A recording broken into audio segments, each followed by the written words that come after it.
ফেরেশতা জিবরাইল বললেন, হুজুর চড়েন। আল্লাহ রাসূল বলে, জিবরাইল এই বোরাকে চললে লাভ কি? বলে, বোরাকে চড়া মাত্রই বোরাক আপনাকে আল্লাহর আরশে পৌঁছে দিবে। নবী আমার বোরাকের কাছে এসে কান্না শুরু করলেন। ফেরেশতা জিবরাইল বললেন, এ রাসূলুল্লাহ, এই বোরাক কি আপনার পছন্দ হয় নাই? আল্লাহ নবী বললেন, জিবরাইল, আমার 30,000 বছরের পুলসিরাত আমার গুনাহগার উম্মতেরা কেমনে পাড়ি দিবে? এমন করে একটা বোরাক যদি আল্লাহ আমার গুনাহগার উম্মতকে পুলসিরাতের কিনারায় দিত, বোরাকের পিঠে চড়ে পুলসিরাত পাড়ি দিত। মেরাদত গেছে কেবল বোরাকের কাছে। ফেরেশতা জিবরাইল বলে, ইয়া রাসূলুল্লাহ, কোন নবীর জন্য আল্লাহ যেই বোরাক তৈরি করে নাই, আর সেই বোরাক আপনি উম্মতের জন্য চাবেন, আমার মনে হয় এই চাওয়া বেশি হয়ে গেল। এই চাওয়া কি হলো? জিবরাইল মনে করছে যে বেশি হয়ে গেল। তখন নবী সঙ্গে সঙ্গে বোরাকের কাছ থেকে সরে গিয়ে বললেন, জিবরাইল, তোমার আল্লাহকে বলো ঠেকা আমার না, ঠেকা হলো তোমার আল্লাহর। সুবহানাল্লাহ কর না কেন? তোমার আল্লাহকে বলো। নবী উম্মতের ব্যাপারে এমন সিরিয়াস, সরাসরি আল্লাহ বলতেছে না, জিবরাইলকে বলতেছে তোমার আল্লাহ বলো। তোমার আল্লাহ, আল্লাহ কি নবীর আল্লাহ না? কিন্তু রাগ করছে, রাগ করে বলতেছে তোমার আল্লাহকে বলো ঠেকা আমার না, ঠেকা হলো তোমার আল্লাহর। আমি আল্লাহর কাছে যাবার চাইনি, আল্লাহ আমাকে নেওয়ার জন্য বোরাক পাঠাইছে। ঠেকা আমার না, ঠেকা আল্লাহ। যতক্ষণ পর্যন্ত আমার গুনাহগার উম্মতের জন্য এমন করে একটা বোরাকের বাজেট না করবে, ততক্ষণ পর্যন্ত আমি নবী বোরাকের পিঠে চড়বই না। সঙ্গে সঙ্গে আল্লাহ ডাকদা বলে, জিবরাইল, আমি আমার নবীকে যেমন ভালোবাসি, আমার নবী তার উম্মতকে তার চাইতে বেশি ভালোবাসে। জোরে কান সুবহানাল্লাহ। এই ভালোবাসার কারণে নবীকে বলে দাও তার উম্মতের জন্য এমন করে একটা বোরাকের বাজেট করে দিয়ে দিলাম। তাহলে যেই নবী মিরাজে যাওয়ার আগে উম্মতের পুলসিরাত পাড়ি দেওয়ার কথা মনে করলো, আর সেই নবীকে আল্লাহ 50 ওয়াক্ত নামাজ দিল, নবী কিছুই করলো না। কি আজ থেকে দরুদ ইব্রাহিম বাদ দেবেন? হ্যাঁ, হয় মোহাম্মদ কবেন, না হয় নামাজের দরুদ কবেন। অসুবিধা আছে? হ্যাঁ, আগে আমাকে নবীর নাম লিখছি, আল্লাহুম্মা সাল্লি আলা মুহাম্মদ, সেটা বাদ দেয় দরুদ ইব্রাহিম। এ কে শিখেছে আপনার? করো। কোনো আলেম যদি থাকে, কোনো হাদিসে কোনো কিতাব ব্যাপার করুক, দরুদ ইব্রাহিম কোনো জায়গায় লেখা আছে, আজ থেকে আমার ওয়াজ বাদ, আজ থেকে ওয়াজ বাদ। নবীর শান দেখবেন, ওয়ারাফা'না লাকা যিকরাক, আয়াতের তাফসীর পড়বেন। আল্লাহ নিজেই বলেছেন, আমার পরে, আমার নবীর উপরে দুনিয়া তার কেউ নাই, কেউ নাই। আমরা সেই নবীর প্রতি দরুদ শরীফ পড়ছি। পড়ার সময় মুখ বন্ধ রাখবেন না ভাই। একটা হাদিসে কুদুসি আছে, এই হাদিসটা পড়ার পরে আমি আশ্চর্য হয়ে যাই। ইন্নী লাকীতু জিবরিল ফাবাশশারানী ফাকালা কানা আল্লাহু তাআলা মান সাল্লা আলাইহি সাল্লাইতু ওয়া মান সাল্লামা আলাইহি সাল্লামতু ফাসাজাদতু লিল্লাহি শুকরান। রাওয়াহুল বাইহাকি, হাদিসে কুদুসি। জোরে কান সুবহানাল্লাহ। আচ্ছা, হাদিসে কুদুসি বোঝেন আপনারা? এই বক্তার মুখের দিকে তাকে দেখবেন, এই মাথা হেলে আছেন কি জন্যে? বেশিক্ষণ ওয়াজ করবো না, অসুস্থ মানুষ, একটু কালো মানুষ, অসুবিধা কি? তাকা থাকেন।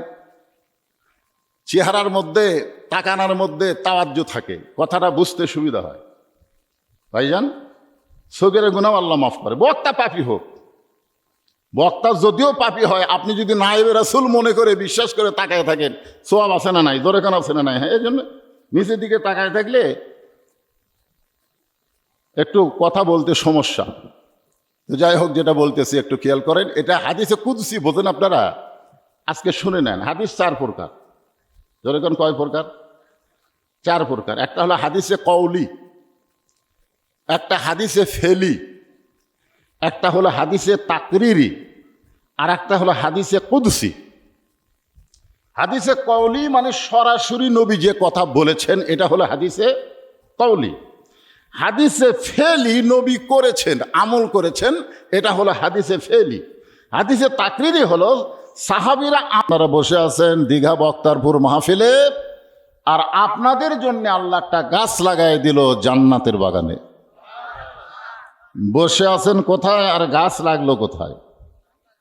আপনারা বলেন তো, যে দুনিয়া থেকে কারো জন্যে আল্লাহ যদি জান্নাতে গাছ লাগায়, সেই ব্যক্তি কি জাহান্নামী না জান্নাতি? একটা হিসাব নাই, সব কিছুর একটা হিসাব আছে, তো আছে না নাই? আপনি বসে আছেন দুনিয়ায় আর আপনার নামে গাছ লাগলো আল্লাহ জান্নাতের বাগানে। এখানে হিসাব করে বোঝা যাচ্ছে আমরা তো এমনি জান্নাতি। জোরে কেন সুবহানাল্লাহ। আল্লাহ রাসূল বলেছেন তিনটা তসবি বিশ্বাসে মিলাই বস্তু, তর্কে বহুদূর। একটা কথা আছে না নাই? তর্ক করলে কিন্তু হবে না, বিশ্বাসে মিলাই বস্তু। এখন চিন্তা করেন, আল্লাহ রাসূল বলেছেন তিনটা তসবিহ। কয়টা? যার জবান দিয়ে রহ রহ উচ্চারণ হয়, মানে জবান থেকে বের হতে কোনো বাধা সৃষ্টি হয় না, এমনি বের হয়ে যায়। আল্লাহ রাসূল বলেছেন সে যত বড়ই পাপী হোক, মৃত্যুর সময় তার মৃত্যুটা ঈমানের সাথে হবে, সে যত বড়ই পাপী হোক। এখন তিনটা তসবিহটা কি? 1 নম্বর তসবিহ হলো সুবহানাল্লাহ, আলহামদুলিল্লাহ। 3 নম্বর হচ্ছে আল্লাহু আকবার। এই তিনটা তসবির মধ্যে 2টা আবার সবার জবান দিয়ে বের হবে, কিন্তু একটা আবার সবার জবান দিয়ে বের হবে না। কারণ যাদের ভিতরে শয়তানি থাকে তাদের জবান দিয়ে আল্লাহু আকবার উচ্চারণ হয় না।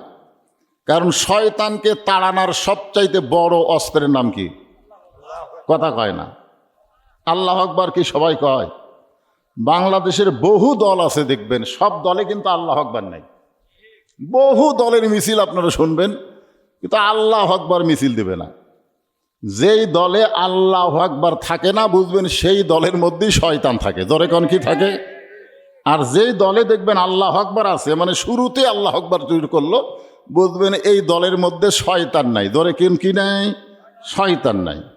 তো এখন এই তিনটা তসবির মধ্যে কোন তসবি আপনাদের জবান দেয়া প্রকাশ হবার চায় না, সেটা আপনারাই চিন্তা করেন। আল্লাহু আকবার বের হবার চায় না, দেখি বের হয় কি হয় না, দেখা যাক। আমি যেই বলবো নারায়ে তাকবীর, আপনারা কি করবেন এখন চিন্তা করেন। নারায়ে তাকবীর, বের বলা হয় না।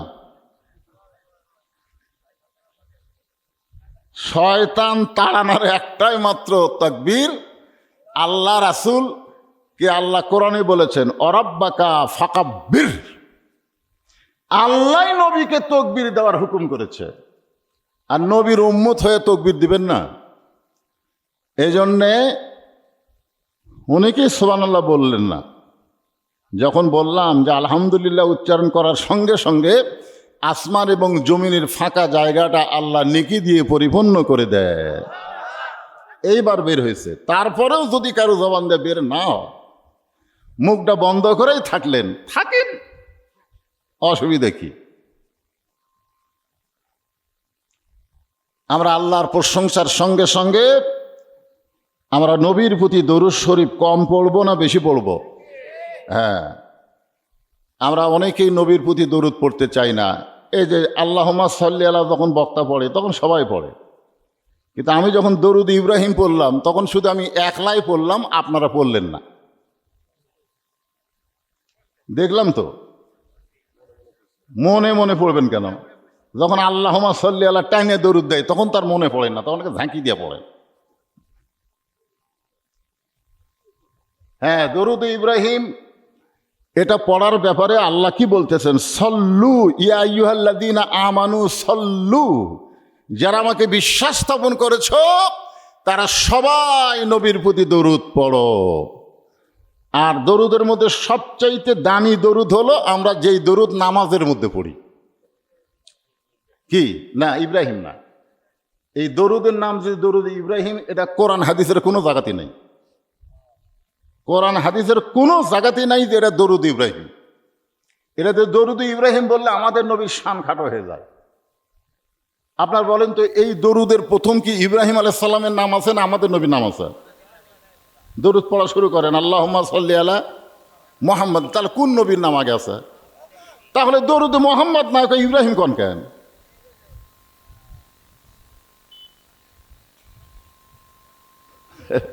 আসলে আমাদের নবীর শান এবং মর্যাদা আমাদেরকে জানা লাগবে। তো আমরা এই নবীর উম্মত হয়ে যদি এই নবীর সম্মান দিবার না পারি। এক বক্তা ওয়াজ করছে, নবী আল্লাহর সঙ্গে লাইলাতুল মিরাজে দেখা করবার যায় আল্লাহ তাআলা নবীকে 50 ওয়াক্ত নামাজ দিছে। কয় ওয়াক্ত? 50 ওয়াক্ত নামাজ দিছে। নবী 50 ওয়াক্ত নামাজ নিয়ে আসার সময় মুসা নবীর সাথে দেখা। মুসা নবী বলতেছে, আল্লাহ কয় ওয়াক্ত দিল? কয় 50 ওয়াক্ত। কয় আপনার উম্মতেরা তো পারবে না, কমে নিয়ে আসেন। তো নবী আবার গেল আল্লাহর কাছে, আল্লাহ 5 ওয়াক্ত কমে দিল। মুসা নবী বলতেছে, না না পারবে না, আপনি আবার কমায় নিয়ে আসেন। নবী আবার আল্লাহর কাছে গেল।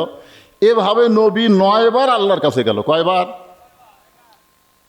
শেষে কয় ওয়াক্ত? 5 ওয়াক্ত নিয়ে চলে আসলো। এ ওয়াজ বক্তা করছে, শ্রোতারা যাওয়ার সময় বলতেছে, যদি মুসা নবীর সাথে দেখা না হতো। আচ্ছা, এই কথা যদি শ্রোতারা যায় আর গল্প করে, যদি মুসা নবীর সাথে দেখা না হতো তাহলে আমাকে কি হতো? তাহলে আমাকে নবীর সম্মান বাড়লো না কমলো? বাড়ল।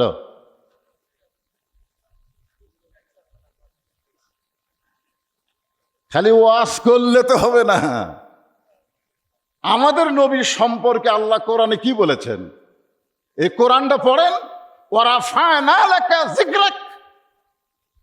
আমি আল্লাহর পরে আপনার উপরে আর কেউ নাই। জোরে কোন সুবহানাল্লাহ। আল্লাহর পরে আমাদের নবীর উপরে আর কেউ নাই। আর নবী নিজেই বলেছেন, ইন্নী বুইসতু মুআল্লিমান, নিশ্চয় আমি শিক্ষক হিসাবে প্রেরিত হয়েছি। লিউতাম্মিমা মাকারিমাল আখলাক। খুব খেয়াল করবেন, আমাদের নবীকে কেউ শিক্ষা দেয়নি, নবী নিজেই শিক্ষক। সুবহানাল্লাহ কন না কেন? লাইলাতুল মিরাজে বাইতুল মুকাদ্দাসে ইমামতি কে করছে? মুসা নবী করছে না আমাকে নবী করছে? হ্যাঁ, তো নামাজ নবী কখন পাচ্ছে? ইমামতি করার আগে না পরে? আগে পাচ্ছে। লাইলাতুল মিরাজে নবী যখন যাচ্ছেন, যাওয়ার সময় বাইতুল মুকাদ্দাসে আমাদের নবী নামাজ পড়ায়নি। ইমামুল আম্বিয়া, ইমামুল মুরসালিন ডিগ্রি নবী কখন পাচ্ছেন? মিরাজের আগে পায়নি। আগে বাইতুল মুকাদ্দাসের নামাজ পড়ানোর পরে তারপরে 7 আসমান পাড়ি দিয়ে আল্লাহর আরশে গেছে, তারপরে তো আল্লাহ নবীকে নামাজ দিছে। ধরে কোন কথা ঠিক কিনা? তাহলে মুসা নবী তখন ইমাম হছিল না মুসল্লি হছিল? তাহলে মুসল্লি হয়ে কেমনে জানলো 50 ওয়াক্ত পারবি না? এলা গাঁজা খুরি ওয়াজ।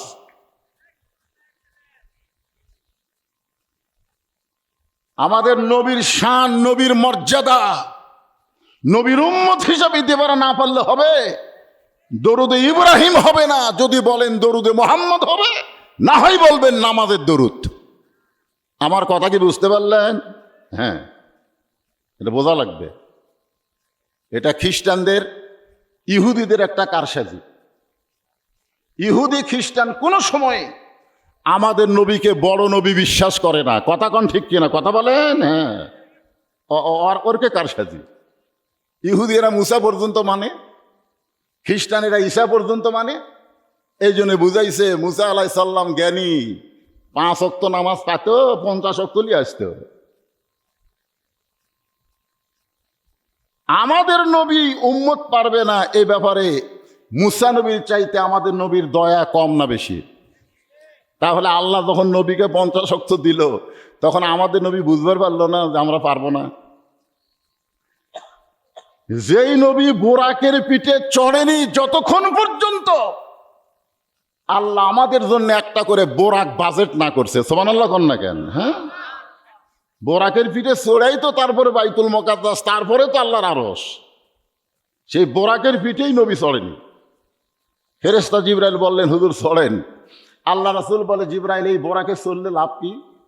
বলে, বোরাকে চড়া মাত্রই বোরাক আপনাকে আল্লাহর আরশে পৌঁছে দিবে।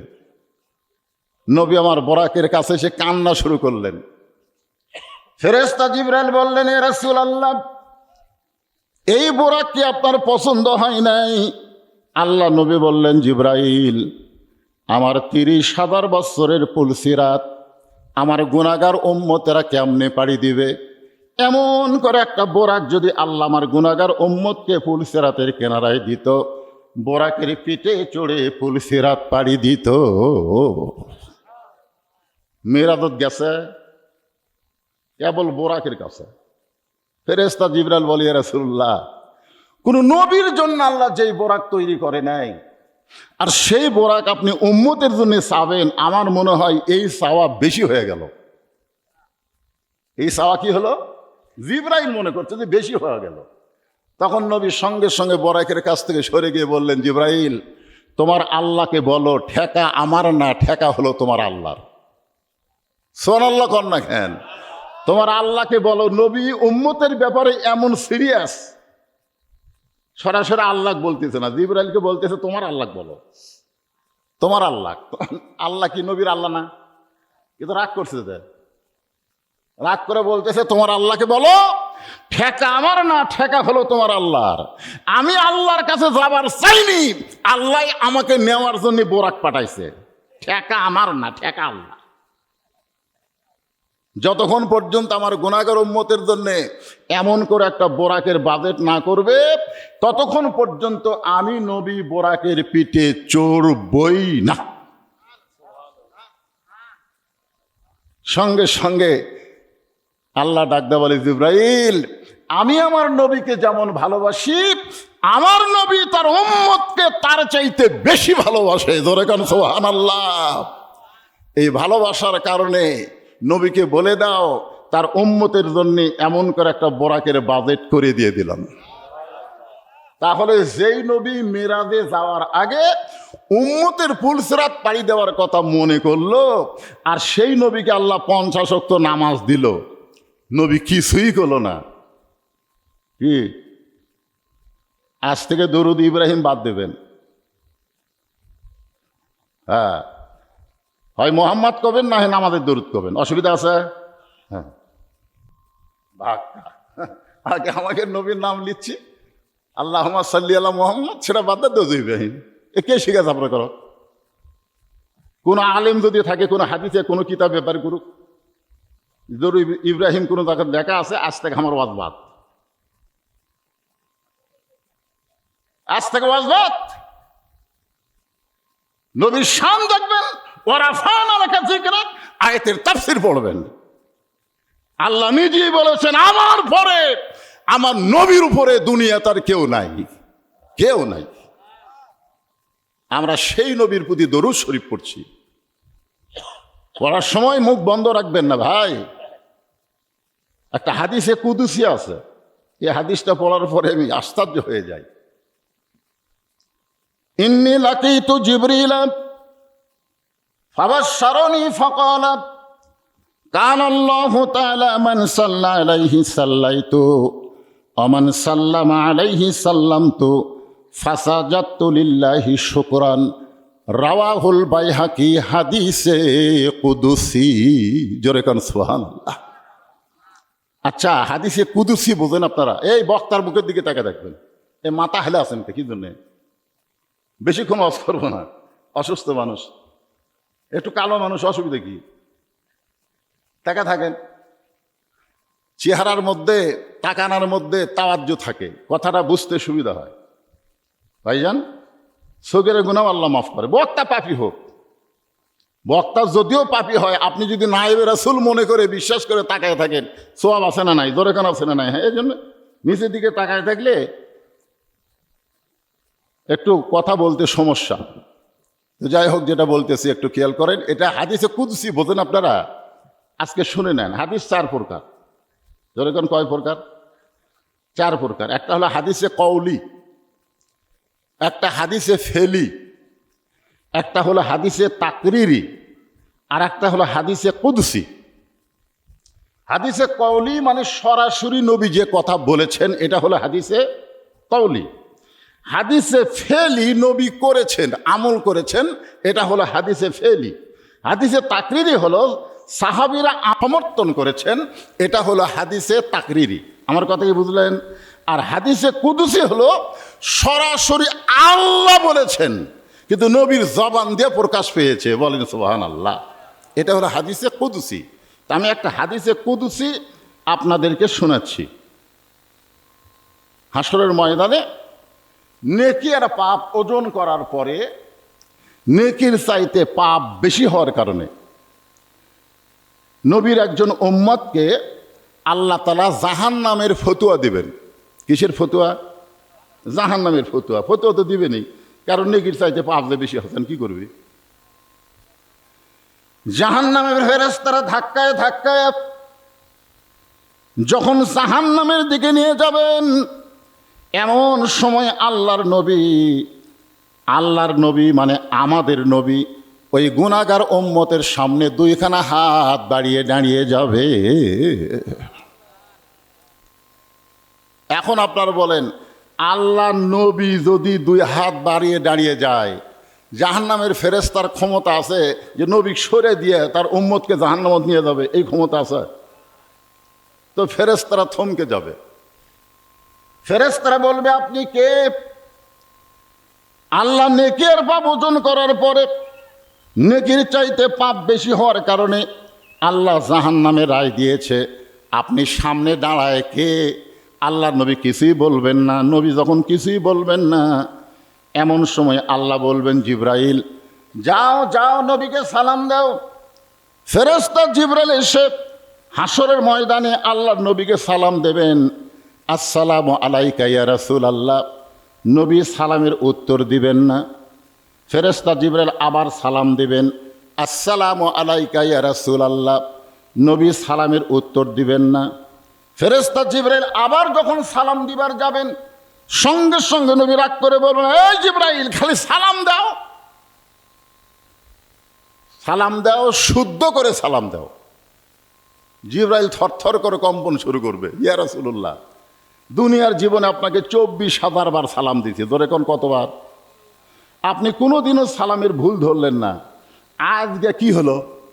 হাসরের ময়দানে আল্লাহ রাসূল বলে, জিবরাইল সালাম দেওয়া শেখা লাগবে। সালাম দেওয়া, এটা সালাম কি বাংলা না আরবি? এ ধরে কোন আরবি না বাংলা? আরবিতে এক বচন, দ্বি বচন, বহু বচন আছে। আরবিতে এক বচন হচ্ছে কা, আসসালামু আলাইকা এক বচন, আসসালামু আলাইকুমা দুই বচন, আসসালামু আলাইকুম বহু বচন।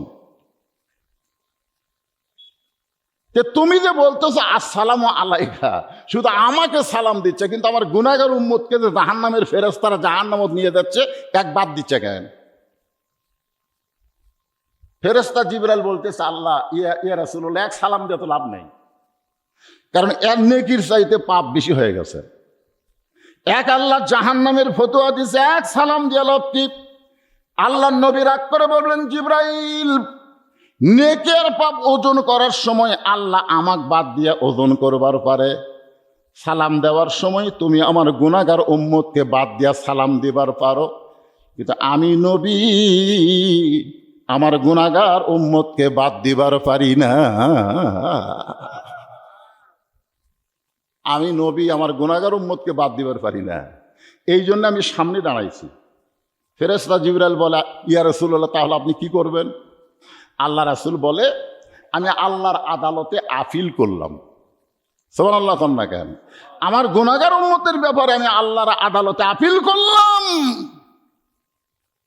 আল্লাহ হাকিম হয়ে আমার গুনাহগার উম্মতকে আসামি বানায় বিচার করলো, আমি উকিল সেখানে থাকলাম না। এই বিচার আল্লাহ করতে পারে, কিন্তু আমি নবী এই বিচার মানি না। সুবহানাল্লাহ, কত পয়সা লাগতেছে। ফেরেশতা জিবরাইল চিন্তা করছে, আজ কি যে হবে। আল্লাহ বলে, জিবরাইল আমার বন্ধুকে বলো তার উম্মতের ব্যাপারে আমি আপিলকে কবুল করলাম, গ্রহণ করে নিলাম। আল্লাহ নবী নিয়ে যাবেন মিজানের কাছে। নেকি আর পাপ ওজন করার পরে নেকির চাইতে পাপ বেশি, নেকির চাইতে পাপ বেশি হওয়ার কারণে আল্লাহ বলে, হাবিব দেখেন তো এখন কি করবেন, নেকির চাইতে পাপ যে বেশি হয়ে গেল, এখন আপনি কি করবেন? সঙ্গে সঙ্গে নবী জামার আস্তিরের মধ্যে হাত ঢুকাই দিবেন। খেয়াল করেন, জামার আস্তিরের মধ্যে হাত ঢুকাই দিয়া কি যেন বের করে নেকির পাল্লাই দিবেন। সঙ্গে সঙ্গে নেকির পাল্লার ওজন বেড়ে যাবে। আল্লাহ বললেন, হাবিব কি দিলেন? নবী বলে, আল্লাহ সমস্ত ইবাদতের নেকি ছিল আপনার কাছে, আপনি সেই নেকির ওজন করেছেন, কিন্তু আমার গুনাহগার উম্মত যে দরুদ শরীফ পড়েছে, ওই দরুদের নেকি ছিল মদিনায় আমার রওজায়, আমি সেই দরুদের নেকিগুলো নেকির পাল্লাই দিয়া দিলাম। এখন চিন্তা করেন, দরুদের প্রতি আলসামি করেন, নবীর প্রতি দরুদ পড়তে আলসামি করেন। যখনই নবীর নাম উচ্চারণ হবে, জবান খুলে সংক্ষিপ্ত একটা দরুদ আপনার পড়বেন, সাল্লাল্লাহু আলাইহি ওয়াসাল্লাম। আল্লাহর প্রশংসা, নবীর প্রতি দরুদ শরীফ পেশ করে আসুন আমরা নবীর গুনাহগার উম্মত পবিত্র কোরআনের ছোট্ট একটা সূরা আপনাদের সামনে আলোচনা। নাম হলো আসর। জোরে কোন নাম কি? আসর শব্দের অর্থ হলো সময়। বর্তমান সময় খুব একটা ভালো না। আল্লাহ সময়ের শপথ করেছেন। আমাদের বর্তমান বাংলাদেশের সময় কি রকম চলতেছে?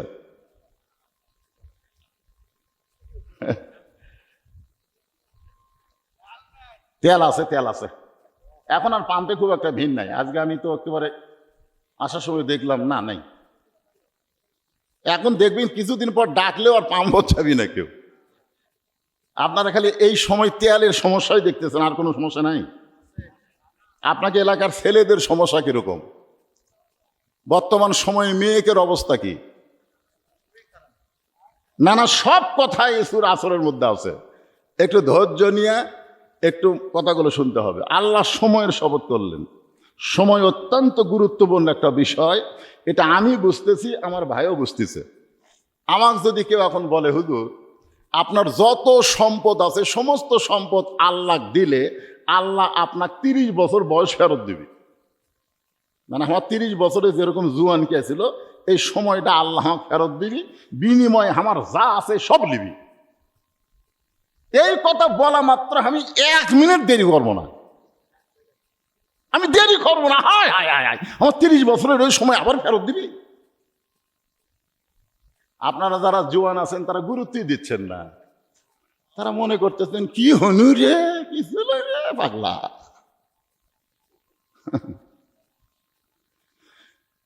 সবাই মনোযোগ দিয়ে শুনবেন, গানটা আগে শোনেন মনোযোগ দিয়ে। মিশে মায়ায় বন্দি থাইকা করলাম কত খেলা,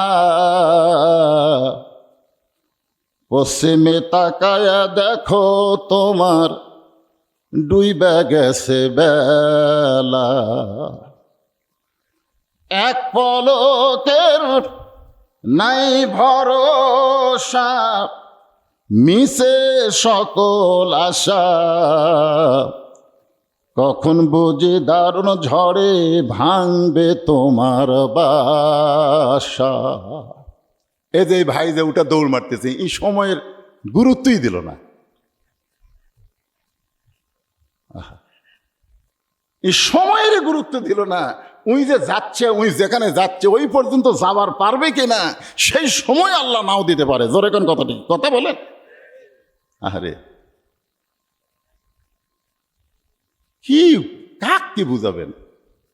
এই জন্য তো আল্লাহ কোরআনে বলেছেন, খাতামাল্লাহু আলা কুলুবিহিম ওয়া আলা সামিহিম ওয়া আলা আবসারিহিম গিশাওয়া। আল্লাহ কেন বললেন কানার ভাগ্যে ধন মিলে না? কেন বললেন কানার ভাগ্যে ধন মিলে না?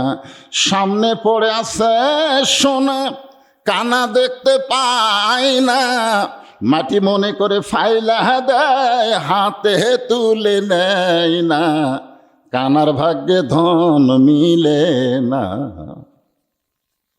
যারা কানা, আল্লাহ কোরআনে বলেছেন যতই বলো এরা শুনবে না, এরা বোবা, এরা ঠসা, এরা কানা, শুনবে না। যতই বুঝান এরা বুঝবে না। আল্লাহ রাগ করে বলেছেন এরা বুঝবে না, এরকম বুঝান যাবে না। 400 বার নবী গেছে আবু জেহেলের দরজা, এরপরও আবু জেহেল বোঝেনি। আমার কথা কি বুঝলেন? নবীর কথাই বোঝেনি। সময়ের উপরে কথা বলতে যে তারপরও শরীর লটপট করবি কেন? পেশাব লাগলেও পেশাব বন্ধ করে দিবেন, পেশাব বন্ধ করে দিবেন। আপনি কি মনে করতেছেন আপনার কাছে পেশাব করা আগে? পেশাব করা আগে? এই যে কোরআন দেখেন, এই কোরআনকে লক্ষ্য করে আল্লাহ বলেছেন অনুনাজ্জিলু মিনাল কোরআন মা হুয়া শিফাউ ওয়া রাহমাতুল লিল মুমিনিন। কোরআনকে আমি মুমিনদের জন্য যাবতীয় রোগের ঔষধ হিসাবে, শেফা হিসাবে নাজিল করেছি, রহমত স্বরূপ। বলেন সুবহানাল্লাহ। কি মনে করছেন লাগলো যাবেন না? দেখেন তো আপনার পেশাব থাকে কিনা। এই কোরআনের উসিলায় পেশাব জাতীয় যত ব্যারাম আল্লাহ ভালো করে দিবে। সুবহানাল্লাহ কয় না রে, আল্লাহ পারে না। কি কোন আল্লাহ পারে না? যখন কেউ পারে তখন কি কয়? খালেদা জিয়া কি কয়? বিএনপির নেতারা কি কয়? যখন আর কোনো ডাক্তার পারতেছে না তখন বিএনপির প্রত্যেকটা নেতারা কানে কানে যে কয় হুজুর খালেদা জিয়ার জন্য দোয়া করবেন হুজুর, দোয়া করবেন হুজুর। দোয়া কখন? যখন আর কোনো ডাক্তার পারতেছে না তখন। আগে ভাগে বলতেছি, গাওয়াত লাগতেছে না। এই কোরআনের পিছনে আপনি ঘোরা লাগবে, তখন কোরআন আর আপনাকে পাত্তা দিবে না। জোরে কোন কথা ঠিক আর পাত্তা দিবে না। সারা জীবন বাঁচতে কোরআনের শত্রুতা করছে, মরার পরে কয় হুজুর আমার বাপ মরে গেছে, 3 খতম পড়েন, 3 খতম পড়ে দেন হুজুর। হুজুর 3 খতম পড়ে দোয়া করতেছে রব্বানা যালামনা। আল্লাহ কয় কবুল হবি না। ওই শালা বাঁচতে কোরআনের শত্রুরা ছিল, মরে গেল ওর জন্য কোরআন খতম দিলাম কি? আজকে সূরা আসরের তাফসীর করা হচ্ছে আর আপনি লাফ দিয়ে উঠতেছেন। তার মানে আপনি সময়ের দাম দিবেন না। যে সময়টা বর্তমান আপনি পেয়েছেন, জান্নাতের বাগানে আল্লাহ আপনাকে বসার তৌফিক দিয়েছে, এই সময়ের একটু গুরুত্ব দেন। আল্লাহ সময়ের শপথ করে বললেন সময় অত্যন্ত গুরুত্বপূর্ণ। প্রতি নিঃশ্বাসে প্রশ্বাসে, কদমে কদমে তুমি তোমার হায়াতকে অতিক্রম করে তুমি মৃত্যুর দিকে অগ্রসর হচ্ছ। যেই এশার নামাজ তুমি আজকে বাদ দিয়ে দিলা, আদায় করলা না বাদ দিলে আল্লাহ ভালো না। যারা আদায় করছেন তারকে কথা বলতেছি না, যারা এশার নামাজ বাদ দিলেন। এই যুবকেরা যারা তোমরা এশার নামাজ বাদ দিলে, কত কিয়ামত পর্যন্ত হায়াত পালে এই নামাজ আর পাবা? আর পাবা? আরে আজকের দিনের, আজকের রাত তোমার শুরু হয়ে গেছে, শুরু হয়ে এখন কয়টা বাজতেছে? তোমার হায়াত থেকে সেই কয় ঘন্টা, সেই কয় মিনিট, সেই কয় সেকেন্ড কমে যাচ্ছে না বাড়তেছে? তাহলে তোমরা গুরুত্ব দিবা না কেন? ওই যে রথীন্দ্রনাথ থাই একটা গান গাইছে, সবাই বলে বয়স বাড়ে তা আমি বলি কমে রে। কি বাড়তিছে না কমতিছে? কমতিছে না? এ মাই গালাই তোরা হাত পাও ধরি ভাই, তুই হাত দিস না। যা সাউন্ড আসলো সেটা দিয়ে, সেটা দিয়ে সর্বনাশ করছে। মাইকের সাউন্ডে চ্যানচানি করে যে গুরুত্বপূর্ণ কথা বলবো আর বুঝবার দিবি না আপনার। যা সাউন্ড আছে শেষ করছে। এতক্ষণ পর্যন্ত আমি কথা বলছি এই সাউন্ড নিয়ে। হাত যদি দাও বিসমিল্লাহ কয়া হাত দিবে। হ্যাঁ, কোনো কাজে হাত দিলে বিসমিল্লাহ কয়া দিবে, কারণ বর্তমান বিসমিল্লাহ সরকার আছে। জোরে কোন কথা ঠিক কিনা? বিএনপি সরকার কি সরকার? কথা কয় না, কি সরকার? বিসমিল্লাহ সরকার। শহীদ প্রেসিডেন্ট জিয়াউর রহমান ধর্ম নিরপেক্ষতাকে লাথি মারে বিসমিল্লাহ দিয়ে শুরু করছে ইসলামী মূল্যবোধের সরকার বিএনপি সরকার। ধরে কথা কন না, কথা কন না কেন? যেই কাজের শুরুতে বিসমিল্লাহ আছে ওই কাজের শেষে আলহামদুলিল্লাহ আছে। যেই কাজের শুরুতে বিসমিল্লাহ নাই বুঝবেন ওই কাজ জায়েজও নাই। আমাকে একজন বলতে হুজুর সিগারেট খাওয়া কি? বিসমিল্লাহ কয়ে খা। না হুজুর সেখানে তো বিসমিল্লাহ করে খাওয়া যাবে না, তাহলে খাইস না।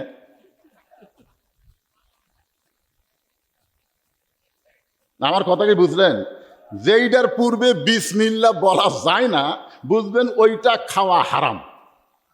এখন আপনারা কার কার পূর্বে বিসমিল্লাহ খাওয়ার পারতেছেন না, সেটা আপনারাই চিন্তা করেন।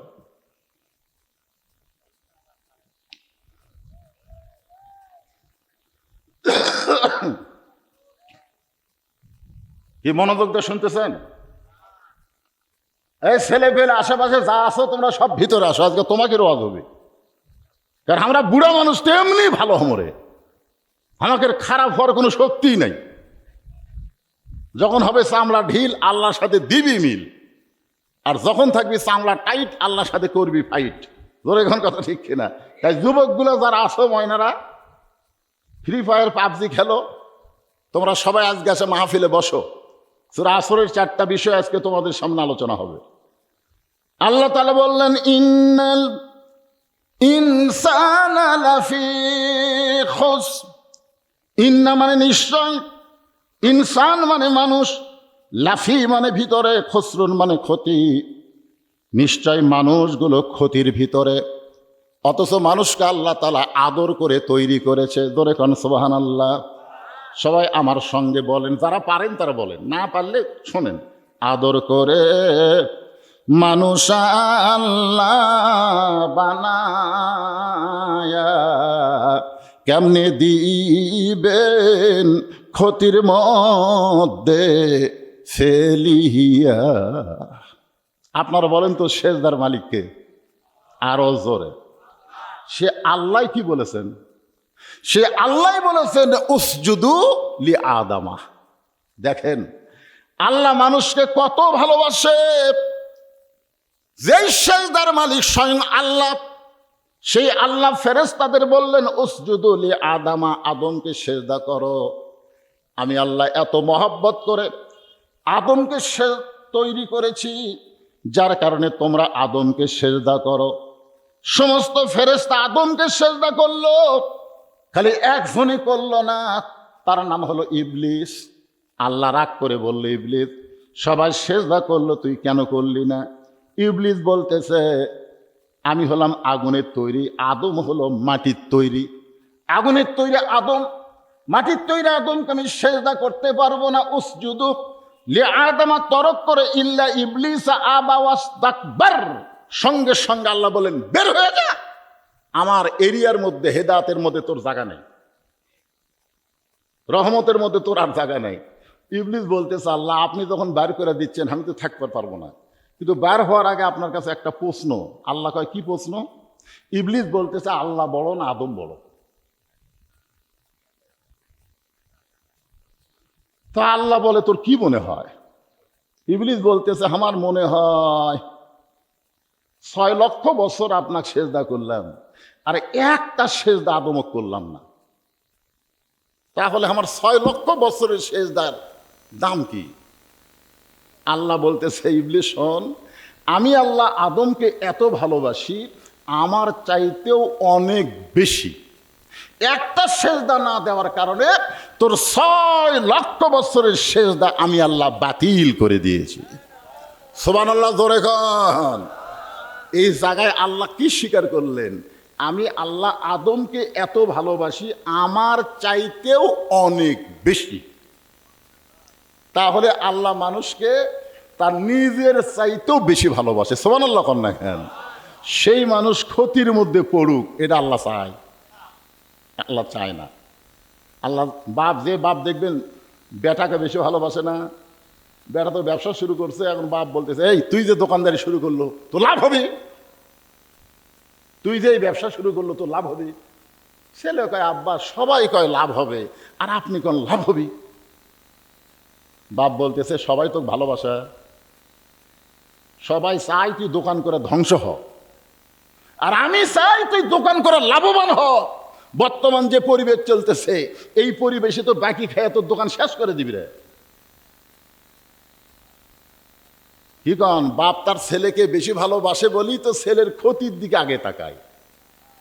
আল্লাহ বান্দাকে, মানুষকে এত ভালোবাসে, যার কারণে মানুষের ক্ষতির দিকে তাকায়। আল্লাহ বললেন, ইল্লাল্লাযীনা আমানু ওয়া আমিলুস সালিহাতি ওয়া তাওয়াসাউ বিল হক ওয়া তাওয়াসাউ বিস সবর।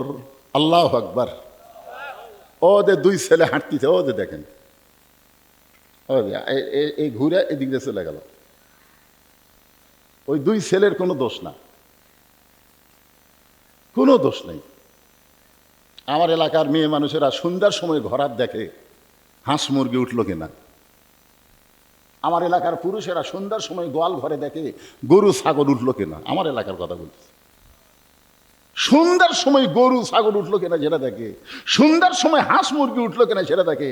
আর এত রাত হয়ে গেল, এই পাঁটাগুলা কি করতেছে ওর বাপ মাও দেখে না কেন? এই পাঁটাগুলা কি করে?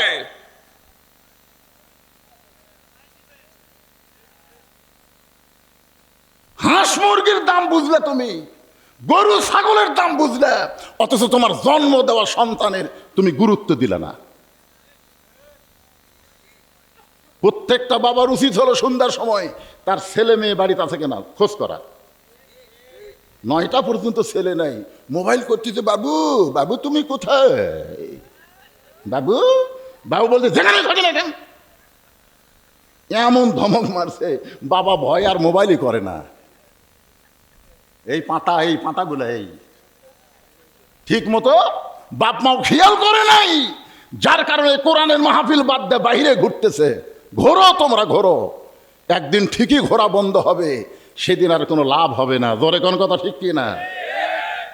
এখানে আল্লাহ তাআলা 4টা বিষয় বলেছেন। জোরে বলেন কয়টা?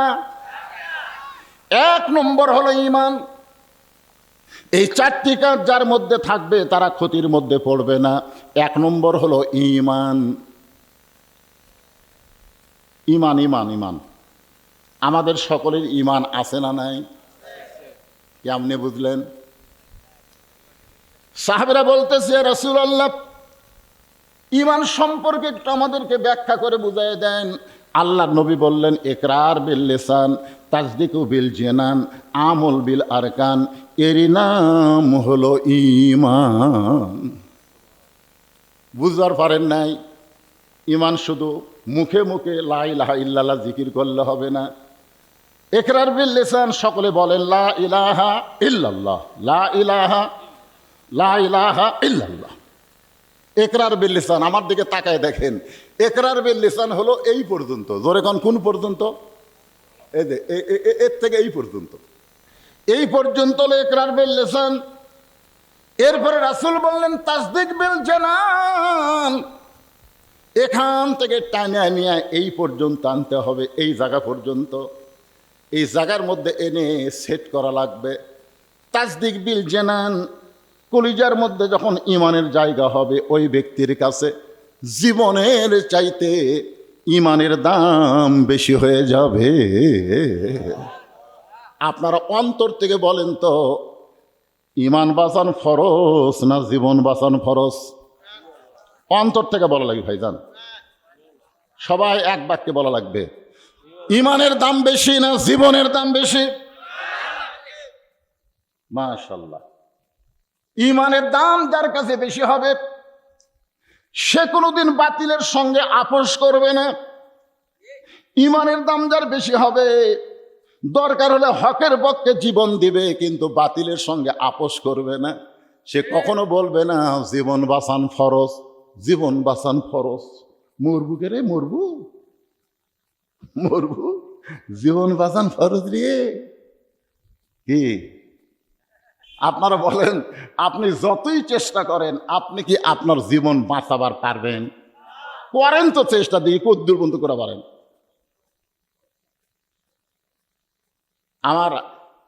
আমার হাতে মেজর আছে, আমার হাতে এসপি আছে, আমার হাতে এমপি আছে, আমার হাতে মন্ত্রী আছে রে।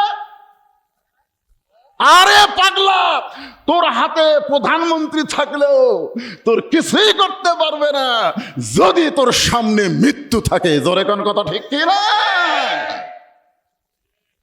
এই জন্যে খুবই খেয়াল করবেন, তাসদিক বিল জানান, কলিজার মধ্যে যখন ঈমানের জায়গা হবে, ওই ব্যক্তির ইমানটা এমন পর্যায়ে পৌঁছে যাবে কোনো কিছুর বিনিময়ে সে ইমান হারা হবে না।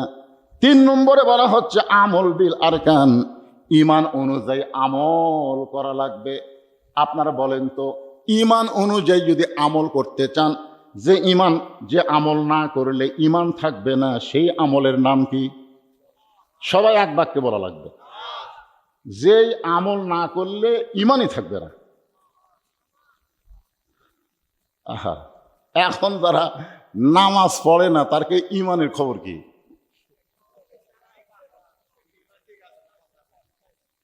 মনে কষ্ট নিয়েন না, সহি কথা। লা সালাতা লা ইমানা। আল্লাহ রাসূল বলেছে, যার নামাজ নাই তার ইমান নাই। এখন আপনারা কারা কারা মাগরিব এশার নামাজ পড়েননি হাত তোলেন, এটা আমি বলবো না, এটা আমার বলার দরকার নাই। আপনার নিজের বিবেক দিয়ে চিন্তা করে দেখেন যে আপনি মাগরিব এশার নামাজ না পড়ে বসে ওয়াজ শুনতেছেন, ফজরের আগে যদি মরেই যান, কি কোন মরতে পারেন কি পারেন না? যদি মরে যান তাহলে কত মানুষ আপনার জানাজা পড়লে আপনি জান্নাতে যাবেন?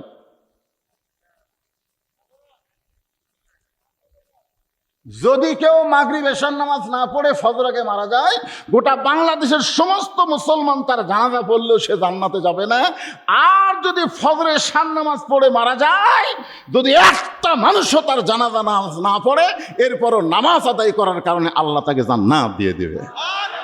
হ্যাঁ, যারা মাগরিব এশার নামাজ না পড়ে ওয়াজ শুনতেছেন, তারা এই মুহূর্তে নিয়ত করেন যে আল্লাহ, আমরা এখন থেকে আর নামাজ বাদ দিব না। এই নিয়ত করা মাত্রই যত নামাজ না পড়ার পাপ হয়েছে আল্লাহ সব মাফ করে দিবে।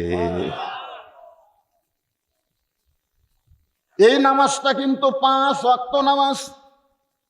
আপনার হয়তো মনে করতেছেন, হুজুর আমরা না হয় 5 ওয়াক্ত পড়ি না, তাই বলে কি জুম্মা পড়ি না? আমি একটা হাদিসের ব্যাখ্যায় দেখছি, লা তাকনাতু মির রাহমাতিল্লাহ, আল্লাহ তো দয়ার কোনো শেষ নাই, আছে? তো আল্লাহ হাসরের ময়দানে বলবে, যারা 5 ওয়াক্ত নামাজ পড়েনি, খালি জুম্মার নামাজ পড়ছো, আমি আল্লাহ তারকে জান্নাত দিয়ে দিলাম, যাও। আল্লাহ দয়া করে, বুঝলেন তো? তখন জুম্মার নামাজের পার্টি তো খুবই খুশি, যাক 5 ওয়াক্ত পড়া লাগেনি রে, খালি জুম্মা পড়ার কারণে আল্লাহ জান্নাত দিল। এই জান্নাতের কথা শুনে মারবে দৌড়, এক দৌড়ে যায় জান্নাতের দরজা দেখবে তালা দেওয়া। তখন বলতেছে, আল্লাহ আপনি তো আমাকে জান্নাত দিলেন, কিন্তু বিশাল যে একটা তালা। আল্লাহ বলতেছে, তালা খোলার চাবি তোর কাছে আছে, খুঁজে দেখ। তখন ওরা পকেট হাইতে দেখবে একটা চাবি আছে, মাশাআল্লাহ চাবিও না আছে রে।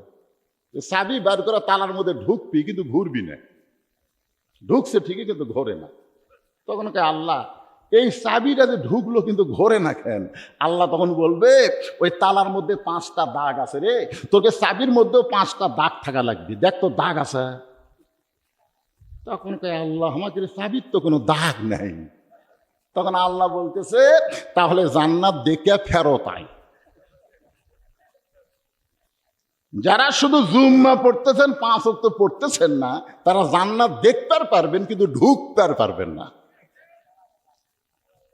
জান্নাতে ঢুকতে গেলে কয়টা দাগ লাগবে? জোরে কোন, কয় দাগ? এই 5টা দাগ, মানে 5 ওয়াক্ত নামাজ। আসসালাতু মিফতাহুল জান্নাত, নামাজ হচ্ছে বেহেশতের চাবি। এই বেহেশতের চাবি হলো 5 ওয়াক্ত নামাজ। পুরুষ মানুষের জন্য যত আমল আল্লাহ দিয়েছেন, তার 1 নম্বর নেক আমলের নাম হলো নামাজ। আমার সামনে যত পুরুষ মানুষ বসে আছেন, আল্লাহ পুরুষের জন্য যত নেক আমল দিয়েছে, তার মধ্যে 1 নম্বর নেক আমল হলো নামাজ। কিন্তু আমার মা বোনেরা যারা পর্দার অন্তরালে বসে ওয়াজ শুনতেছেন, তাদের জন্য কিন্তু 1 নম্বর নেক আমল নামাজ না। নারীদের জন্য 1 নম্বর নেক আমলের নাম হলো পর্দা। ভালো করে শোনেন, আপনি যদি 5 ওয়াক্ত নামাজ পড়েন আর আপনার বউ যদি পর্দা না করে, তাহলে কিন্তু জান্নাতে যাওয়ার পারবেন না। তালা খুলবার জাতি বউ টান ধরবে, আমার ছয় যাচ্ছে। এই জন্য একটু গুরুত্ব দিয়ে শোনা লাগবে ভাইজান। তাহলে পুরুষ মানুষের জন্য 1 নম্বর নেক আমলের নাম কি? সবাই জোরে কর, নাম কি? আর নারীদের জন্য 1 নম্বর নেক আমলের নাম কি? আমার মায়েরা যারা পর্দার অন্তরে আছেন, আপনি যত ইবাদত করেন, আপনার যদি পর্দা না থাকে তাহলে আপনি কিন্তু জান্নাতে যাবার পারবেন না। নারীদের জন্য 1 নম্বর নেক আমল হলো, নারীরা করবি না পুরুষরা করা লাগবে? হ্যাঁ, আল্লাহ কোরআনে অবশ্য বলেছেন, অকরনা ফি বুয়ুতিকুন্না ওয়ালা তাবাররাজনা তাবাররুজাল জাহিলিয়াতিল উলা। রে মেয়েরা, তোমরা ঘরের মধ্যে থাকো, তোমরা ঘরের বাহির হও না। কোনো প্রয়োজনে যদি ঘরের বাহির হও তাহলে হেজাব নিয়ে, পর্দা নিয়ে বের হওয়া লাগবে। ওইলে জাহিলি যুগের মেয়েদের মতন সাজুগুজু করে বের হওয়া যাবে না। বোঝানোর জন্যে বলতেছি, আমার মায়েরা যারা পর্দার অন্তরালে, আর আপনারা যারা আমার সামনে বসে আছেন, 2 দলকে সমন্বয় করে কথা বলা লাগবে। আর দায়ুসু লা ইয়াদখুলুল জান্নাহ, দায়ুস কোনোদিন জান্নাতে যাবে না। সাহাবারা বললেন দায়ুস কোন নারী? আল্লাহ নবী বলেন দায়ুস কোন নারী না, দায়ুস হলো ওই সকল পুরুষ মানুষ যাদের অধীনে নারীরা পর্দা করে না। তাহলে আমাদের দায়িত্ব আছে না নাই? এই জন্যে একটু মনোযোগ দিয়ে হামাকর্ক শোনা লাগবে। ভাইজান, আমি মা বোনদের জন্য 4 লাইন কথা বলি। ওরা কি আসেনি নাই? আসছে তো? হ্যাঁ হ্যাঁ। আরে পাগল, ওরা ভালো হলেই তো আমাদের শান্তি। আজকাল বাহির থেকে ঘুরে বাড়ি গিয়ে যদি শান্তি না পাই, বাড়ির গেলি খেলে হটমট হটমট করে, বুঝলেন কি কন? বাড়ির শান্তির দরকার আছে না নাই? হ্যাঁ হ্যাঁ, শান্তি খুবই দরকার। তাই একটু আপনার ধৈর্য নিয়ে শোনেন। এশার নামাজের পরে, কোন নামাজ? এশার নামাজের পরে হযরত আলী ঘরের মধ্যে ঢুকছে। ঘরের মধ্যে ঢুইকা থেকে ঘরটা সুন্দর করে সাজানো আছে। হাসান হোসেনকে সুন্দর করে সাজাই দিয়া ফাতেমা সুন্দরী সাইদা গুইদা বসে আছে। আপনি বলেন তো, একটা পুরুষ মানুষ ঘরের মধ্যে ঢুইকা যদি দেখে ঘরও সুন্দর, সন্তান 2টাকে সুন্দর করে সাজাই দিয়া, ঘরটাও সুন্দর করে সাজায় গোছায় রাইখা বউটা সুন্দরী হয়ে বসে আছে, তাহলে পুরুষ মানুষের মন কেমন হবে? হযরত আলী বললেন আলহামদুলিল্লাহ, আল্লাহর শুকরিয়া। যেই মাত্র আদায় করেছেন, সঙ্গে সঙ্গে ফাতেমা 2টা বাচ্চাকে বুকের মধ্যে নিয়ে 2 জনের কানে কানে বলতেছে, বাবু তোমরা 2 ভাই একটু অন্য ঘরে যাও, তোমরা 2 ভাই একটু অন্য ঘরে যাও, তোমার বাবার সঙ্গে আমার গোপন কিছু গল্প আছে। 2 ভাইকে বুকের মধ্যে নিয়ে মা যখন বলতেছে তোমরা 2 ভাই একটু অন্য ঘরে যাও, তোমার বাবার সঙ্গে আমার গোপন কিছু গল্প আছে, হাসান হোসেন মুচকি মুচকি হেসে তখন ঘর থেকে বের হয়ে যায়। আপনারা বলেন তো, মা যখন বলল তোমার বাবার সঙ্গে আমার গোপন কিছু গল্প আছে, এরা 2 ভাই হাসতে হাসতে বের হয়ে গেল। কারণ কি? কারণ এরা 2 ভাই বোঝার বয়স হয়ে গেছে যা আমাদেরকে বের করে দিয়ে যখন বাবার সঙ্গে মা গোপন কিছু গল্প করবে, তার মানে কিছু একটা হবে। এই জন্য আল্লাহ রাসূল বলেছেন, তোমাদের সন্তান বোঝার মতন যখন বয়স হবে, তখন সন্তান ঘরে থাকা অবস্থায় স্বামী স্ত্রী কোনো মহব্বত করা জায়েজ নাই। কথাটা খেয়াল করছেন? খেয়াল করছেন? আপনাদের সন্তানের বোঝার মতন যখন বয়স হবে, তখন সন্তান ঘরে থাকা অবস্থায় স্বামী স্ত্রী মহব্বত করা, কথা কয় না রে বারে। তাহলে এই বোঝার মতন বয়স মানে কখন বুঝতেছেন আপনারা? বোঝার মতন বয়স বোঝেন আপনারা যতদিন সন্তান মায়ের স্তনের দুগ্ধ পান করবে, ততক্ষণ সন্তান খালি দেখবার পারবি কিন্তু বুঝবার পারবি না। আমার কথা দেখ, এটা কিন্তু সায়েন্স। যখনই দুধ খাওয়া বাদ দিবে, তখন সন্তান কিন্তু বুঝবার পারবি, অন্তত 10-15 মিনিট কিন্তু ধারণ ক্ষমতা থাকবি। হাসান হোসেন 2 ভাই যখন অন্য ঘরে যায়, এমন সময় ফাতেমা আস্তে করে ঘরের দরজা বন্ধ করে দেয়। যেই মাত্র দরজা বন্ধ করেছে, হযরত আলী মাথার টুপি খুলছে। আপনারা বলেন তো, সন্তান 2টাকে বের করে দিয়া বউ যখন দরজা বন্ধ করে দেয়, তখন আপনি বলেন তো টুপির সুন্নত চালু থাকবে? টুপি কি সবসময়? এই টুপি কি সবসময়? যত বড়ই হুজুর হন না কেন, সবসময় টুপির সুন্নত পালন করা যাবে না। আল্লাহ কোরআনে বলেছেন, হুন্না লিবাসুল লাকুম ওয়া আনতুম লিবাসুল লাহুন্না। আল্লাহু আকবার। এটা আমার কথা না, কথা কোরআন শরীফে। হ্যাঁ, আল্লাহ নবী বসে আছেন, নবী বসে আছেন। ইতিমধ্যে মা আয়েশা ঘরের মধ্যে ঢুকছে। নবীর মা, স্ত্রী, আমাদের মা উম্মাহাতুল মুমিনিন মা আয়েশা ঘরের মধ্যে ঢুকছে। সঙ্গে সঙ্গে নবী আমার দাঁড়ায় গেছে। নবী দাঁড়ায় গিয়ে আস্তে করে জানলা দরজা বন্ধ করে দিছে। মা আয়েশা থরথর করে কাঁপতেছে। আল্লাহ রাসূল বলে, আয়েশা কাঁপো কেন? বলে, হুজুর আপনার জুতার পরশে আল্লাহর আরশ ধন্য হয়ে গেছে। সেই নবীর ঘরে আমি ঢুকছি, যদি কোনো বেয়াদবি হয়। আল্লাহ রাসূল বলে, আয়েশা, একজন নবীর জুতার পরশে আল্লাহর আরশ ধন্য হয়েছে, একজন নবীর। আয়েশা বলে, হুজুর আপনি তো সেই নবী। আল্লাহ রাসূল বলে, আয়েশা আমি সেই নবী ছিলাম যতক্ষণ দরজা খোলা ছিল। যেই দরজা জানলা বন্ধ হচ্ছে তখন আমি কিসের নবী রে? আয়েশা কয়, হুজুর তাহলে আপনি কিসের নবী? মানে নবী বলতেছে, পাগলি, যতক্ষণ দরজা খোলা ছিল ততক্ষণ আমি নবী ছিলাম। দরজা জানলা বন্ধ হচ্ছে, আমি এখন নবী আছি। আমি হলাম স্বামী, তুমি আমার বিবি। আসো। মা আয়েশা দৌড়ে এসে নবীর বুকের মধ্যে মাথা ঢুকে গায়, আল্লাহ, আমার নবী শুধু বিশ্ব নবী নয়, আমার নবী হলেন পৃথিবীর 1 নম্বর স্বামী। জোরে কোন সুবহানাল্লাহ। আমার নবী খালি বিশ্ব নবী নয়, স্বামী হিসাবে কয় নম্বর? আস্তে করে নবী মা আয়েশাকে বুকের মধ্যে নিয়ে পিঠে একটা চাপ দিছে। নবী রে, যেই পিঠে চাপ দিছে, আল্লাহ জিবরাইলকে বলতে, এই জিবরাইল, যা যা যা, কোরআনে আয়াত নিয়ে নবীর কাছে যা। জিবরাইল বলতেছে, আল্লাহ কি হয়েছে? বলে, নবী ঘরের মধ্যে যে আমল করতেছে, এই আমলে আমি আল্লাহর আরশ পর্যন্ত খুশি হয়ে গেছে। জোরে কান সুবহানাল্লাহ। আপনারা বলেন তো, নবী ঘরের মধ্যে কি নামাজ পড়তেছে, কোরআন শরীফ পড়তেছে? তাহলে আল্লাহর আরশ খুশি হবে কি জন্যে? বউকে বুকের মধ্যে স্বামী চাপা ধরলে আল্লাহর আরশ খুশি হয়। সুবহানাল্লাহ কন্যাকা। বউকে প্রেমিকাকে লয়। নওগাঁতে এত পার্ক বানাছে, হাই হাই, এত পার্ক। কি হুন্না লিবাসুল লাকুম ওয়া আনতুম লিবাসুল লাহুন্না। যেই মাত্র হাসান হোসেন 2 ভাই ঘর থেকে বাইরে যায়, ফাতেমা দরজা বন্ধ করে দিয়েছে। হযরত আলী মাথার টুপি খুলে রাইখা 2খানা হাত বাড়ায় দিস। যেই 2খানা হাত বাড়ায় দেয়, মা ফাতেমা দৌড়ে এসে হযরত আলীর বুকের মধ্যে মাথা ঢুকায় ছোট বাচ্চার মতন কাঁদতেস। আলী বলতেছে, ফাতেমা, তুমি আমার বুকের মধ্যে মাথা ঢুকায় কান্দো কেন? ফাতেমা বলতেছে, আর কোনোদিন হাসান হোসেনকে সাজাই দিবার পারবো না, আর কোনোদিন সুন্দর করে ঘর সাজাবার পারবো না, আর কোনোদিন সাইদা গুইদা আপনার সামনে দাঁড়াবার পারবো না। আলী বলতেছেন, ফাতেমা কেন পারবা না?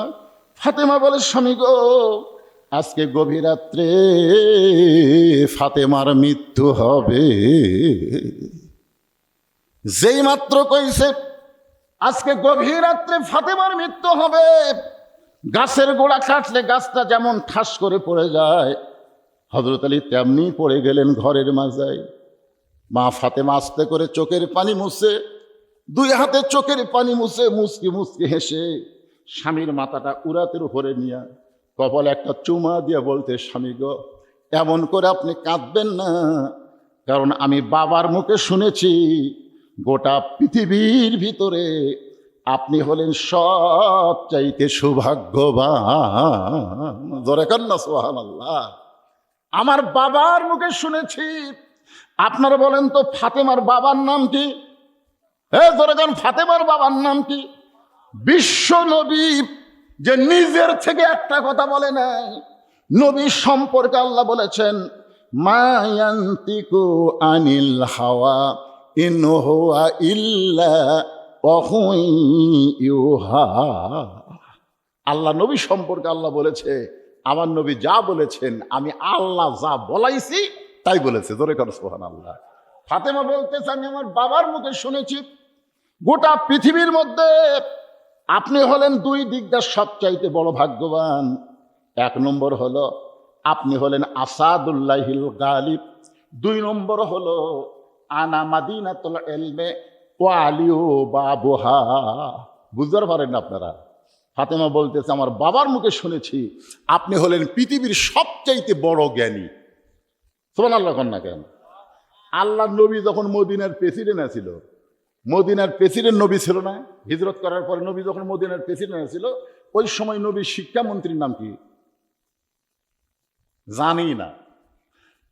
ওই সময় নবীর শিক্ষামন্ত্রীর নাম হলো হজরত আলী। হ্যাঁ হ্যাঁ।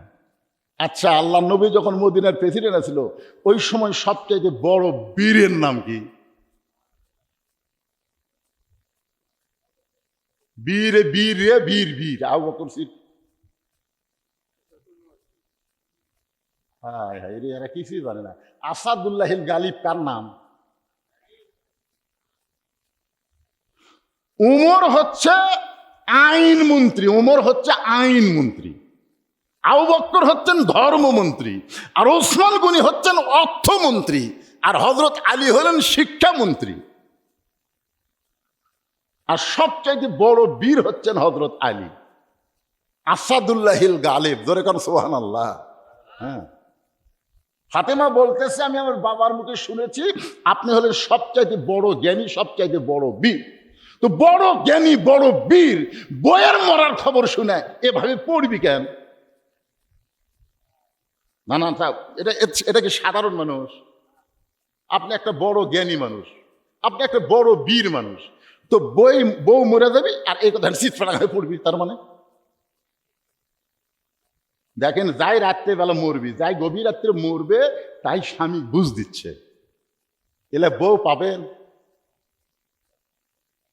আমাদের ভাগ্যে এলে বউ আছে। এ মায়েরা, এই পর্দার অন্তরে একটু মনোযোগ দিয়ে শোনেন। ফাতেমার চোখের পানি মুছে মুচকি মুচকি হেসে স্বামীর কপালে চুমো দিয়ে বলতেছেন, আপনি বড় বীর, বড় জ্ঞানী হয়ে বইয়ের মৃত্যুর খবর শুনে এমন ভাবে পড়ে গেলেন। আপনি কি জানেন না এই দুনিয়া থাকার জায়গা না, এখানে আসলে যাইতে হবে। সবাই আমার সঙ্গে বলেন, এখানে আসলে। যারা বলতেছেন না তারা থাকবেন। 6 তলা 7 তলা বানান, অসুবিধা কি? এমন ভাবে বানাবেন আজরাইল যেন খুদে না পায়। এই জন্য এই বাক্যটা, জাআত সাকারাতুল মাউত হক, মৃত্যু হিন্দুরাও বিশ্বাস করে, কাফেরেরও বিশ্বাস করে, যারা আল্লাহ বিশ্বাস করে না তারাও মৃত্যু বিশ্বাস করে। ধরে কোন কথা শিখছে না। এই জন্য এই সত্য কথাটা বলবেন ভাইজান। একসাথে 2 হুজুর আবার কে উঠলো রে? না, ওটা বসা কি ভালো না? এত করে বুঝালেও যদি আপনারা না বোঝেন, তো আমি তার বুঝানোর কোনো ক্যাপাসিটি পাচ্ছি না। আরে তবারক লাগবে।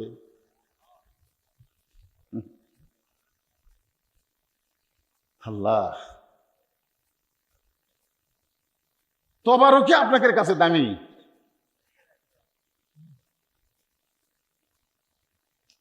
না, যেই কথাটা বলতেছি ভাইজান, আসলে উঠে যাওয়া লাগবে, উঠে যাওয়া লাগবে, তাই বুঝতেছেন।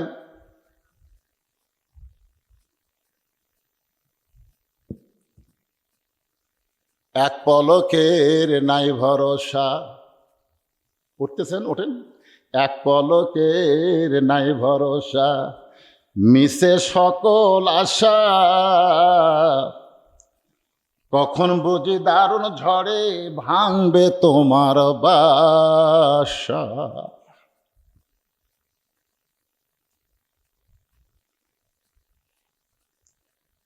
একটু মনোযোগ দিয়ে শুনবেন। ফাতেমা বলে, স্বামী গো,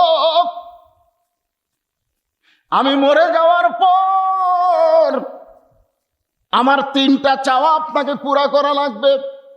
আমি যখন মরে যাব রাত্রেবেলায়, মরে যাওয়ার পর আমার 3টা চাওয়া পুরা করা লাগবে। আলী কান্দার বলে, ফাতেমা, দুনিয়ার জীবনে গরিব ছিলাম বলে তুমি কিছুই চাইলা না। দুনিয়ার জীবনে গরিব ছিলাম বলে তুমি কিছুই চাইলা না। আমি মরে যাওয়ার পরে তুমি কি চাইবা ফাতেমা? আপনারা বলেন তো। হযরত আলী মানুষ হিসাবে ধনী ছিল না গরিব ছিল? কত গরিব! আহা, একদিন গভীর রাত্রে হযরত আলী চেতন পায় দেখে ডান সাইডে হাসান হোসেন ঘুম পাড়তেছে, কিন্তু বাম সাইডে ফাতেমা নাই। রাত্রে ঘুমানোর সময় যদি আপনার এক ঘরে বাচ্চাদের নিয়ে থাকেন, তাহলে বাচ্চাগুলোকে আপনার ডান সাইডে রাখবেন আর বউকে রাখবেন বাম সাইডে। এটা হলো সুন্নতে রাসূল, সুবহানাল্লাহ কোন। কারণ বাম পা জোরের বাঁকা হাড় দিয়া আল্লাহ মা হাওয়াকে সৃষ্টি করছেন। এই জন্য পুরুষের বাম পাশে মেয়েকে থাকতে হবে, বউকে থাকতে হবে। ডান পাশে হাসান হোসেন ঘুম পাড়তেছে, ছোট্ট দুই বাচ্চা, কিন্তু বাম পাশে তাকায় দেখে ফাতেমা নাই। আলী চমকে গেল, এত গভীর রাত্রে ফাতেমা তাহলে গেল কোন জায়গায়? যত বড়ই হুজুর হোক না কেন, গভীর রাত্রে বউ যদি কাছে না থাকে, আপনি কোন সন্দেহ আছে না নাই? হুজুরের সন্দেহ, আরো খালি হুজুরের সন্দেহ না, হুজুরের বইয়েরও সন্দেহ বেশি। হযরত আলী দরজায় এসে তাকায় দেখে ফাতেমা কালো চাদর মাথায় দিয়া গভীর রাত্রে খুব জোরে জোরে হাঁটতেছে। আলীর সন্দেহ হয়ে গেল, এত রাত্রে ফাতেমা তাহলে কোথায় যায়? নিরাপদ দূরত্ব বজায় রেখে পিছনে পিছনে হাঁটতেছে। আল্লাহর নবী যেই ঘরে ঘুমাই, ওই ঘরের জানলার পাশে ফাতেমা দাঁড়ায় বলতেছে, বাবা, আজকে যদি আমার মা খাদিজা দুনিয়াতে থাকতো, আমি আপনার কাছে আসতাম না। কারণ মেয়েরা বাবার কাছে সহজে আসে না, যখন মা না থাকে তখন বাধ্য হয়েই বাবার কাছে আসে। জোরে কন ঠিক কি না? এই কথা শোনার সঙ্গে সঙ্গে নবী দরজা খুলে দেয়। ফাতেমা যেই মাত্র ঘরের মধ্যে ঢুকছে, হযরত আলী জানলার পাশে এসে কান লাগায়, দেখি বাপ মেয়ের মধ্যে কি গল্প হয়। ফাতেমা ঘরের মধ্যে ঢুকেই বলতেছে, বাবা, আপনি মেহেরবানি করে একটু বাতি জ্বালান, একটু বাতি জ্বালান। আল্লাহ রাসূল বলে, ফাতেমা কি বলবি বল, বাতি জ্বালান লাগবে না। ফাতেমা বলতেছে, বাবা, বহুদিন বলেছি কিন্তু কাম হয় না, আজকে বাতি না জ্বালাইলে আমি বলবো না, আজকে শুধু আপনাকে একটু এক নজর দেখাবার চাই। নবী যেই মাত্র বাতি জ্বলাইছে, সঙ্গে সঙ্গে ফাতেমা দুইটা হাত নবীর দিকে বাড়ায় দেয়। নবী বাতির আলোতে তাকায় দেখে হাতের মধ্যে শুধু গোস্ত আছে, কিন্তু তালু চামড়া নাই। দুইটা হাত গোস্তের টুকরার মতন দেখে নবী শুধু নবী না, নবী একজন বাবা। একজন বাবা হয় কেমনে সহ্য করে? ঘরের কোনায় গিয়া বলে, মাবুদ, দুনিয়ার কত ধনী ধনী যুবক আমার ফাতেমারে বিয়ে করতে চাইছিল, কিন্তু তুমি আল্লাহ গরিব আলীর সঙ্গে ঘটকারি করলা। এখন আমার মেয়ের হাতের অবস্থা দিকে আমি তার সহ্য করতে পারি না। সঙ্গে সঙ্গে মাথায় ঘোমটা দিয়ে ফাতেমা ঘর থেকে বাইরে যায়। রাসূল বলে, ফাতেমা রে, আমি তো তোর বিরুদ্ধে কিছুই বলিনি মা, তুই কেন ঘর থেকে বাইরে যাস? ফাতেমা বলতেছে, বাবা, আমি একটু সাহায্য পাওয়ার আশায় আপনার কাছে আইছিলাম, কিন্তু আপনি আমার স্বামীর বিরুদ্ধে আল্লাহর কাছে বলতেছেন। ও বাবা, আপনি বলেছেন আল্লাহর পরে কাউকে যদি সেজদা দেওয়ার হুকুম থাকতো তাহলে স্বামীর পায়ে সেজদা করো। সেদিন থেকে আমার স্বামী যতই গরিব হোক না কেন বাবা, আল্লাহর পরে আমার স্বামীকে সবচাইতে বেশি ভালোবাসি। হযরত আলী এক দৌড়ে এসে হাসান হোসেনের পাশে ঘুমায়া যায়। আসলে ঘুমের ভান করে। এমন সময় ফাতেমা এসে যখন স্বামীর পাশে ঘুমায়, আলী জানি না ফাতেমার দুইটা হাত গোস্তের মতন হয়ে গেছে। জাতা ঘুরাইতে ঘুরাইতে হাত দুইটা গোস্তের মতো কোনোদিন স্বামীকে দেখায় নাই। বাবাকে দেখাবার গিয়েছিল। আলী বুকের মধ্যে নিয়ে বলে, ফাতেমা রে, দুনিয়ার জীবনে কোনোদিন কোনো কিছুই চাইলাম না, আজকে মৃত্যু রাত্রে তুমি কি চাইবা ফাতেমা? ফাতেমা বলে, স্বামী গো, আমি মরে যাওয়ার পর আমার তিনটা চাওয়া আপনি পুরা করবেন। এক নম্বর চাওয়া হলো রাতের অন্ধকারে আমাকে দাফন করবেন। আমি রাতের অন্ধকারে মৃত্যুবরণ করব, দিনের বেলায় আমার কবর দিবেন, আমার পর্দার খেলাফ হয়ে যাবে, এদিন রাতের বেলায় আমাকে দাফন করবেন। আমার দুই নম্বর চাওয়া হলো আমার কোনো জানাজার ব্যবস্থা করবেন না। তখন স্বামী, আমার কোনো জানাজার ব্যবস্থা করবেন না। জানাজা করবেন ঠিক আছে, কিন্তু জানাজার কোনো ব্যবস্থা করবেন না। আমার তিন নম্বর চাওয়া হলো আমার লাশটা কিন্তু খাটনিতে তুলবেন না, কারণ ফাতেমার খাটনি কান্দে নেওয়ার চারজন পুরুষ বর্তমানে দুনিয়াতে নাই। আমার বাবা যদি দুনিয়াতে থাকতো, মরা মেয়ের লাশের খাটনি কান্দে নিবার পারতো। কিন্তু আমার বাবা 6 মাস আগে দুনিয়া থেকে বিদায় হয়ে গেছে। আমার হাসান হোসেন এত ছোট, এরা মায়ের লাশের খাটনি কান্দে নিবার পারবে না। ওগো স্বামী, আমার দেহের ওজন খুব বেশি হবে না, আপনি শুধু কান্দে করে নিয়ে ওই জান্নাতুল বাকির পূর্ব কোণায় সবুজ রঙের একটা বাতি জ্বলবে, ওই বাতি বরাবর আমাকে দাফন করবে। আপনি যদি কবর খুঁড়তে কষ্ট হয়, আপনার একান্ত বন্ধু কেউ যদি থাকে দুনিয়ায়, তার একটু বলে দিবেন গোপনে ফাতেমার কবরটা যেন খনন করে দেয়। সবাই ঘুমায় আছে, গভীর রাত্রে আবু যর গিফারি জানলার কাছে হযরত আলী ছোট বাচ্চার মতন কান্দে। আবু যর গিফারি বলে, আলী ভাই, জীবনে কোনো যুদ্ধে তোমাকে পরাজিত হতে দেখি নাই, আজকে গভীর রাত্রে আমার জানলার কাছে কেন কাঁদতেছ? আলী বলতেছে, আবু যর, একজন পর্দানিশী রাত্রে মৃত্যুবরণ করবে, এই রাতের বেলায় তাকে দাফন করা লাগবে, যা যা একটা কবর কর। আবু যর গিফারি বলে, আলী রে, কে পর্দানিশী মারা যাবে, তার নাম কি তোমার মুখস্থ নাই? বলে, আমার হাসান হোসাইন আজকে গভীর রাত্রে আবার মা হারাবে।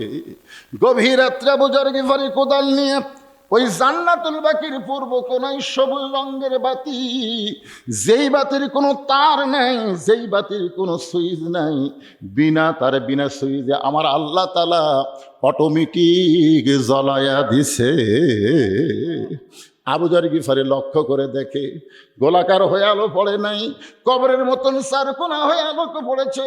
ওই আলোকের মধ্যেই কোদাল দিয়ে কবর খুঁড়তে খুঁড়তে হঠাৎ আবেগে বলতেছে, কবর রে, তুই কি বলতে পারিস কবর?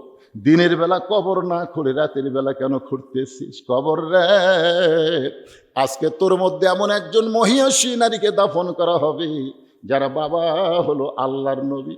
খবরদার কবর বেয়াদবি করিস না। আবার কোদাল দিয়ে কবর খুঁড়তে খুঁড়তে আবেগে বলে, কবর, তুই কি বলতে পারিস তোর মধ্যে কাকে দাফন করা হবে? এমন একজন মাকে দাফন করব যার 2টা সন্তান জান্নাতি যুবকের সর্দার হবে। খবরদার কবর বেয়াদবি করিস না। আবার কোদাল দিয়ে কবর খুঁড়তে খুঁড়তে হঠাৎ আবেগে বলতে, কবর, আজকে তোর মধ্যে এমন একজন স্ত্রীকে দাফন করা হবে যার স্বামী হলো আসাদুল্লাহিল গালি হযরত আলী। খবরদার কবর বেয়াদবি করিস না। এই কথা বলে আবার যখন কোদাল মারতেছে, হঠাৎ কবর থেকে আওয়াজ আসতেছে, আবু যর। এই কথা কিন্তু ফাতেমাকে লক্ষ্য করে বলতেছে না, কবরের আওয়াজ আছে আমাদের সবার জন্য। আবু যর, কাকে কবরের মধ্যে রাখতেছ? তার বাপকে, মাকে, স্বামীকে এইটা পরিচয় না দিয়ে বরং দুনিয়াবাসীকে বলে দাও, আমল যদি ভালো হয় কবর তার জন্য জান্নাতের বাগান হবে, আর আমল যদি খারাপ হয় তার জন্য কবর জাহান্নামের গর্ত হয়ে যাবে। আমরা যারা এখানে বসে আছি ভাইজান, আমাদের সবাইকেই কবরে যাইতে হবে। আবু যর গিফারি আর কোদাল মারতে পারলো না, হাত থরথর করে কাঁপতেছে, কোদাল ফাইলা দিয়ে কবর ছেড়ে চলে গেছে। যত মানুষ আমরা এখানে বসে আছি আমাদের সবাইকে লক্ষ্য করে বলা হচ্ছে, কিন্তু যেদিন ডাক পড়িবে কবর মাঝে যাইতে, জোগাড় কিছু করছো বন্ধু তার মাঝে বিছাইতে। সবাই বলেন, এই গানটা গাইলে কি গুনাহ হবে? কিন্তু যেদিন, বলেন, কিন্তু যেদিন ডাক পড়িবে কবর মাঝে যাইতে, জোগাড় কিছু করছো বন্ধু তার মাঝে বিছাইতে। ডানে কবর বামে কবর, বলেন, ডানে কবর বামে কবর, নিচে কবর আছে যে, উপর দিকে ছায়া দেখো বাঁশের ছাউনি দিছে কে। যতই বাড়ি করেন গাড়ি করেন, সব কিছু রেখে কবরে যাইতে হবে। ওয়াজ করবো সূরা আসরের 4টা বিষয়, আপনারা বসে থাকবেন, আমার ওয়াজ করতে কোনো সমস্যা নাই। কিন্তু কবরের কথা আসার সঙ্গে সঙ্গে কবরের কথা মনে করে এই নবীর এতিম মাদ্রাসাকে লক্ষ্য করে আমি 10 জন আল্লাহর বান্দাকে চাই যারা 10টা করে 1000 টাকা দিয়া আশারে মুবাশশিরা 10 জন সাহাবীর সঙ্গে সঙ্গে জান্নাতে যাওয়ার আশায়। এমন কোন আল্লাহর বান্দা আছে আবু বকর রাদিয়াল্লাহর সঙ্গে জান্নাতে যাওয়ার জন্যে এই নবীর এতিম মাদ্রাসায় 10টা 1000 টাকা দান করবেন? এমন কোন আল্লাহর বান্দা আছে ভাইজান? একজনও নড়াচড়া করবেন না। আপনার দেখবেন মাদ্রাসার উন্নয়ন কল্পে মাহফিল, আপনি ওঠার কারণে কোনো লোক যদি উঠে যায় তাহলে সমস্ত লোক ওঠার পাপ আল্লাহ আপনার কান্দর দিবে। এদের না ওঠার নিয়ত করে 10 জন ব্যক্তি লাত্তি খাবি, তো লাত্তি খাবি, বেটার বইয়ের হাতে লাত্তি খাবি। হ্যাঁ, কি মনে করতেছেন মাদ্রাসা আদায় হচ্ছে আর তুমি উঠে চলে যাচ্ছে? তোমার জীবনে প্যারালাইসিস নেই? মরার 2 বছর আগে 2 পা অচল হয়ে যাবে। তখন বেটা ভালোবাসলেও বউ ভালোবাসবি না। বেটাতেই চাকরির যাবি, ব্যবসার যাবি, বউ আসা মুখত লাত্তাবি কই, বুড়া মরিস না কে? তুই মরিস না বুড়া? বহু বুড়া এরকম লাত্তি খাচ্ছে এই বেয়াদবি করার কারণে। আমার জীবনে দেখার জিনিস ভাই, না দেখা জিনিস বলি না তো। নাম হলো রফিকুল ইসলাম রবিন। 1 মণ ধান দান করেছে, আল্লাহ তার দান কবুল করেন। আল্লাহ নেক নিয়ত নেক আশা পড়া করেন, আল্লাহুম্মা আমিন, কবুল কর। আপনাকে কি বললাম, সামনে আসেন তো, ওয়াজ শেষ করে তারপর আমরা মোনাজাত করবো। একটু সামনে আসেন। আদায় সারাত করা লাগবে না, মাদ্রাসা চলবেই। এই 3 পাড়ার আল্লাহর বান্দারা মাদ্রাসার দিকে কলিজা দিয়ে নজর দেবেন, নবীর সুপারিশ পাবেন, রহমত বরকতে আল্লাহ আপনাদের 3 পাড়াকে ভরপুর করে দিবে। আপনারা প্রতিদিন মাদ্রাসায় মুষ্টি দিবেন, মাদ্রাসায় খেয়াল করবেন। আপনাদের বাচ্চাদেরকে আজকে আমার লজ্জা লাগলো যে ঠাকুরগাঁয়ের 2টা ছেলের মাথার পাগড়ি পড়লো। ঠাকুরগাঁও চিনেন? হাই রে হাই, ঠাকুরগাঁও যে 2 থানা থাকা 2 ছেলে পেল। আমি রানী শঙ্কর ওয়াজ করছি, হরিপুর ওয়াজ করছি। হরিপুর বিখ্যাত মাদ্রাসা, হাফেজে মাসে প্রতি বছর আমি ওয়াজ করি। হরিপুরের একটা পেলো, রানী শঙ্করে একটা পেলো। আপনাকে বক্তারপুরে কি হলো? এরা কি হলো? নাম তো কি সুন্দর, বক্তারপুরও তো একটা হাফেজ নাই।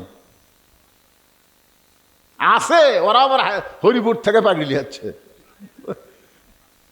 আপনাকে ছেলেদেরকে মাদ্রাসা দেওয়ার দরকার আছে না নাই?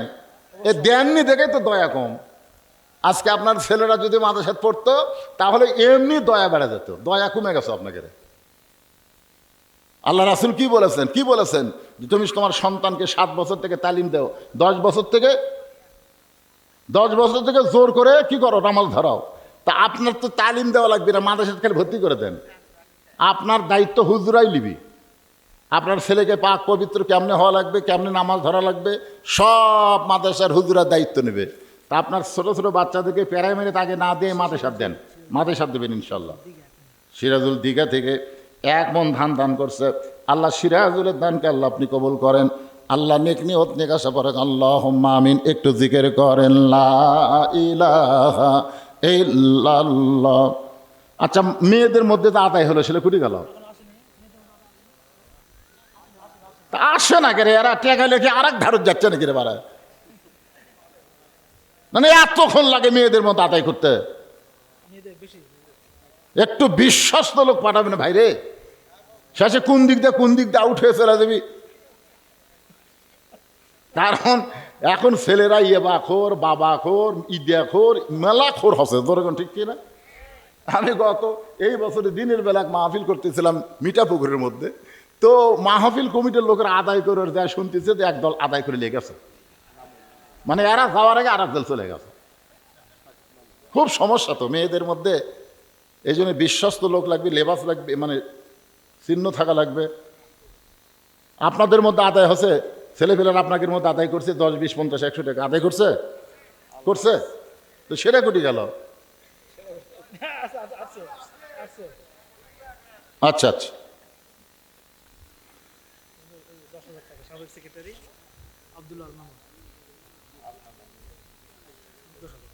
সাবেক সেক্রেটারি আলহাজ আব্দুল্লাহ আল মামুন 10,000 টাকা। জোরে বলেন মারহাবা। তার মানে বোঝা গেল সাবেক হওয়ার পরেও ভাইয়ের মনত কোনো কষ্ট নেই। অনেকে কিন্তু সাবেক হলি আমি এখন সাবেক হচ্ছি, আমি দেবো না। কিন্তু বর্তমান সেক্রেটারি চাইতে সাবেক সেক্রেটারি ভালো লয় রে। দায়িত্ব নাই তো আরাম পাচ্ছে। হ্যাঁ, মাশাল্লাহ। আমার ভাই সাবেক সেক্রেটারি 10,000 টাকা দান করছে। আল্লাহ তার দান কবুল করুক। সবাই বলে আল্লাহুম্মা আমিন। প্রধান অতিথির কাছে কিছু চাওয়া লাগবে না?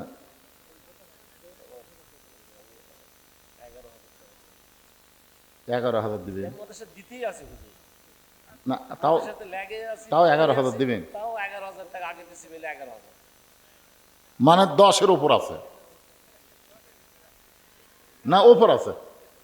এ ভাই 10, সাবেক সেক্রেটারির 10, বর্তমান সিলেটের 2 মণ ধান দিচ্ছে, গোপনে কি দিছে আল্লাহ ভালো জানে। আমার প্রধান অতিথি 11 গেছে, মানে উপরে আছে।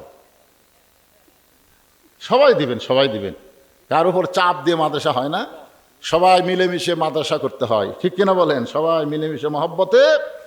এই মাদ্রাসা আমি এসেছি এর আগে এসেছি, তখন দেখছি কি অবস্থা, আজকেও দেখলাম।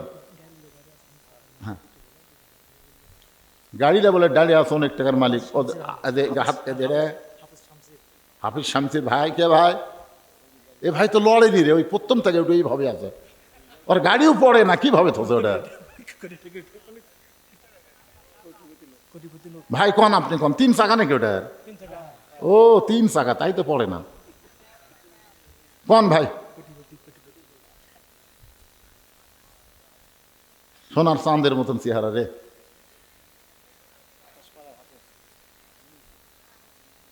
বলেন ভাই, সবাই চাই আছে আপনার দিকে, কন না একটা।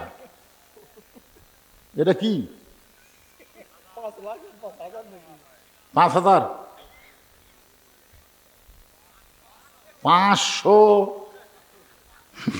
500 করে চাওয়া লাগবে। এই দিক থেকে এমনি কতগুলো 500 দিতে, এইটাকে ধরে গেছে, এই দেখুন, এর চাওয়া লাগবে 500 করে চাওয়া লাগবে, এমনি এদিক থেকে চলে যাচ্ছে। ওই 500 আর একটা শূন্য বেড়ে দেন, আল্লাহ দিবি আপনাকে। যাক আল্লাহ দেয়, তা খালি দেয় আল্লাহ, ধরে কোন কথা ঠিক না? হ্যাঁ দেয়, ইনশাল্লাহ ভাই দিবে, কারণ মাদ্রাসায় ভাই লেখাপড়া করছে। জি 5,000 করছে ইনশাল্লাহ। আল্লাহ আমার ভাইয়ের দানকে কবুল করুক, জোরে কান আল্লাহুম্মা আমিন। একটু মনোযোগ দিয়ে শোনেন, আমিলুস সালিহাত।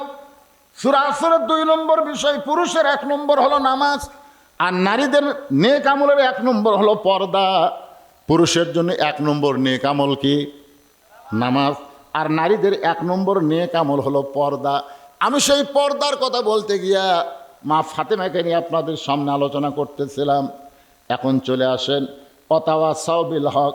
সূরা আসরের 3 নম্বর বিষয় হলো হক কথা বলতে হবে, হক পথে চলতে হবে, প্রয়োজনে হকের উপরে জীবন দেওয়া লাগতে পারে, জোরে কোন কথা ঠিক কিনা? মরাই যদি লাগে, যতই চেষ্টা করি আমরা যখন বাঁচতে পারবো না, তাহলে মরাই যদি লাগে হকের পক্ষে মরব। রাজি আছেন? কারা কারা? আল্লাহকে একটু হাত দেখায়, লিল্লাহে তাকবীর, হাত নামান। আপনারা বলেন তো, আল্লামা সাইদি হুজুর উনি বক্তা ছিলেন না? এ কথা কারণ উনি কি বক্তা না? কেমন বক্তা? গোটা বাংলাদেশের সমস্ত বক্তার ওয়াজ একত্র করে যদি 1 পল্লা দেওয়া হয়, আর আল্লামা সাইদি হুজুর শুধু একার ওয়াজ আর 1 পল্লার যদি দেওয়া হয়, হকের পক্ষে কোন পল্লার ওজন বেশি হবে? আপনারা বলেন তো। এরপরে ওনাকে 13 বছর যে জেলখানাত বন্দি করে রাখলো, এটা কি আসলে অন্যায় করার কারণে রাখছে না হকের কথা বলার কারণে? এরা কিন্তু বাংলাদেশের আওয়ামী লীগ যারা করে তারাও কিন্তু মানে যে আল্লামা সাইদি হুজুর যুদ্ধ অপরাধী না, নারী নির্যাতনকারী না, কারো ঘর বাড়ি পুড়ে দেয়নি, কাকু কোনোদিন হত্যাও করেনি। এটা এই আওয়ামী লীগ যারা করে এরাও পর্যন্ত জানে। শুধুমাত্র ওয়াতাওয়াসাউ বিল হক, শুধু হক কথা বলার কারণেই তাকে অন্যায়ভাবে জেলখানায় বন্দি করে রাখছে। জেলখানায় যখন মরতেছে না, মানে আমরা বক্তারা দোয়া করতেছি আল্লামা সাইদি হুজুর কোরআনের পাখিকে আল্লাহ হায়াত দাও, জেলখানার মধ্যে খালি টস টসা হচ্ছে, তখন দেখতেছে কে রে, ই তো। তখন জেলখানা থেকে হাসপাতাল নিয়ে গিয়ে অন্যায়ভাবে তাকে কিভাবে হত্যা করা হলো এটা বাংলার জনগণ জানে, এবং একটা গানও কয়, আল্লামা সাইদি তুমি মরনি, শহীদ হয়েছ আমরা এটাই জানি। আল্লাহর বান্দারা একটু খেয়াল করবেন, হকের পক্ষে হকের কথা বলার জন্য এমন একটা অবস্থা তার হয়ে গেল, হয়তো মনে করছেন সে মারা গেছে, কিন্তু মারা যায়নি। কিয়ামত পর্যন্ত মানুষের অন্তরের পাখি হয়ে থাকবে, জোরে কোন ঠিক কিনা? এরপরে বলা হচ্ছে অতাওয়াসাউ বিস সবর, ধৈর্য ধারণ করা লাগবে। আপনি যখন বিপদ আপদ মুসিবত আসবে, আল্লাহ বলতেছেন সূরা আসরের 4 নম্বর বিষয় হলো ধৈর্য ধারণের শিক্ষা দেওয়া লাগবে। উহুদের যুদ্ধে মুসলমানের পরাজয় হয়ে গেলে সাহাবীরা বলতেছিল, ইয়া রাসূলুল্লাহ, যেভাবে আমরা পরাজিত হলাম, আল্লাহ রাসূল বললেন ধৈর্য ধরো, সামনের দিকে অগ্রসর হও, ধৈর্য ধরো, সামনে অগ্রসর হও। পরাজিত হয়েই বিজয় অর্জন করা যায়। ধৈর্য ধারণ করেছে বলেই এবং সামনের পথে চলেছে বলেই আল্লাহ মক্কা বিজয় দিয়েছে। জোরে কোন কথা ঠিক কি না? তা মুসলমানের পরাজয় হওয়া মানে কি? ধৈর্য হারা হওয়া না, ধৈর্য হারাওয়া না। কারণ মা যদি মনে করে যে প্রসব ব্যথায় আমার কষ্ট হবে, প্রসব ব্যথায় আমি ধৈর্য ধারণ করতে পারবো না, সবাই গানের মধ্যে বলে, এই কথা যদি মেয়েরা বিশ্বাস করে, কি বলবো প্রসবের কথা, মা বিনে সেই ব্যথা কেউ তো বুঝিবে না, মাজন ঠেকিয়া সন্তানের দায় অকালে মা মারা যায়। এই কথাটা খেয়াল করে শুনবেন, মাজন ঠেকিয়া সন্তানের দায় অকালে মা মারা যায়, কেন সে মায়ের ভক্তি করো না, এমন দরদি ভবে কেউ হবে না আমার মা। এই গানটা শুনে মেয়ে মানুষ না না না না বাবা, আমি মা হবো না রে, মা হবো না। মা হবার যায় তো বাচ্চা হয়ে মরে যায়, যদি বাচ্চা হবার যায় মরে যায়। আচ্ছা, এই কথা মনে করে মায়েরা যদি বাচ্চা না নেয় তাহলে হবে? এই জন্য আল্লাহ কি বলছে, ওয়াতাওয়াসাউ বিস সবর, ধৈর্য ধারণ করো, কষ্ট করো, মা হও, দুই একটা মরিয়া যাও সমস্যা নেই, এরপরে মা হও, মায়ের পায়ের তলে সন্তানের জান্নাত হবে। জোরে কোন কথা ঠিক কি না? বাপের পায়ের তলে হবি না। তুমি বাপ যতই বাড়ি করে দে, তুমি যতই টাকা পয়সা দে, চাকরি বাকরি করে দে, হবি না। বাপ হকলে কোনো গপ্প নাই। মায়ের 1 ফোঁটা দুধের দাম কম, মায়ের 1 ফোঁটা দুধের দাম, কাটিলে গায়েরই চাম, পায়ের জুতা বানাইল ঋণের শোধ হবে না। বাপের কি? বাপে কি রে? বাপ খালি পাগলার মতো ঘুষ খাচ্ছে, সুদ খাচ্ছে, সত্য মিথ্যা করে বেটা 3 তলা বাড়ি বানিয়ে দিচ্ছে, শালা বুড়া মরিয়া দেখ তোর কি হয়। আর মা দেখছেন, মা দেখছেন কি হলো ভাই রে? ও দোকানদারেরা দেখছেন, দোকানদারি করে সেখান থেকে 3,400 টাকা এই মাদ্রাসায় দান করছে। মাশাআল্লাহ, দোকানদাররা 3,400 টাকা দান করছে। কি কি দোয়া করবে কেউ এখন? তো আল্লাহ জানে এদের ব্যবসার মধ্যে বরকত দেয়। বেশি বেশি ব্যবসা করুক, কোরআনের মাহফিলের লোক না আসে, মেলার মধ্যে ঘুরুক নাকি? ওরকে বেশি বিক্রি হওয়া মানে এখানে লোক কম হওয়া। যাই হোক, ওদের পক্ষ থেকে দান করছে, যে নিয়তে দান করলো, আল্লাহ সেই নিয়ত যেন কবুল করে। জোরে কোন আমিন। আমি যেই কথাটা আপনাকে বুঝাবার চাচ্ছি, প্রত্যেকটা মায়েরা কিন্তু জানে প্রসবের কষ্ট আছে। জোরে কোন আছে না নাই? এরপরেও তারা ধৈর্য ধারণ করে বাচ্চা নেয়। বাচ্চা হওয়ার সময় মায়েরা কিন্তু বলে, মরে যাবো, বিষ খামো, গলা দড়ি দিমো। দাদি রানী কয় ধৈর্য ধর, ধৈর্য ধর। বাচ্চা যখন হলো, বুঝলেন এত জোরে কষ্ট পাইছে যে কষ্টের কারণে সে বেহুশ হয়ে গেছে। বাচ্চারে গোসল করানোর পরে যখন বাচ্চাটা মায়ের বুকে দেয়, মা কিন্তু চেতন পায়, হুঁশ পায়। হুঁশ পাওয়ার সঙ্গে সঙ্গে ওই বাচ্চা কিন্তু মুখের কাছে চুমা খায়। দাদি রানী বলে তিরস্কার করি, এই জন্য গলার দড়ি দিবার চাইলি, বিষ খাবার চাইলি, মরবার চাইলি। এখন বলে দাদি, যখনই বাচ্চা বুকে পাইছি আমার প্রসবের সব ব্যথা ভুলে গিয়েছি। ও মুসলমানেরা, আমাদেরও ধৈর্য ধারণ করা লাগবে। শুধু কোরআনের ওয়াজ শুনলে হবে না, বাস্তবে এই বাংলার জমিনে আল্লাহর কোরআনের সমাজ আমাদের দেখা লাগবে। ধরে কোন কথা ঠিক কিনা? আর এটা দেখতে গিয়ে যদি মায়ের মতন প্রসব ব্যথার মতন কষ্ট আমাদের সহ্য করতে হয়, আমরা সেই কষ্টও সহ্য করতে রাজি আছি। তারপরও সব দেখা হলো শেষ, কোনো একদিন দেখব কোরআনের বাংলাদেশ।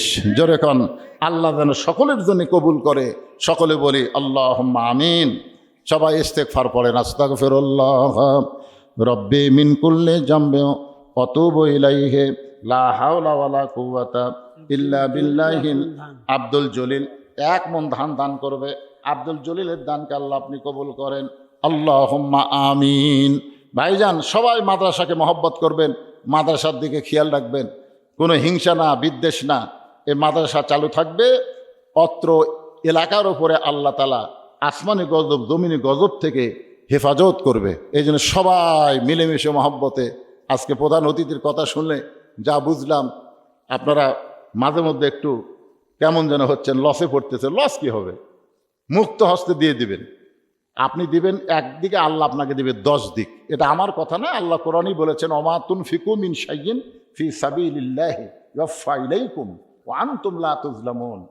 আল্লাহ রাস্তায় তুমি দাও, আল্লাহ তোমার ডালিয়া তোমাকে আবার 10 গুণ, ইউওয়াফা ইলাইকুম 10 গুণ তোমাকে ফিরিয়ে দিবে। আল্লাহর কোনো কিছুর অভাব আছে? কিন্তু আমরা বুঝবার পারি না তো। মনে করে আমি দিলাম, আমার বোধহয় কমে গেল, কমে যায়নি।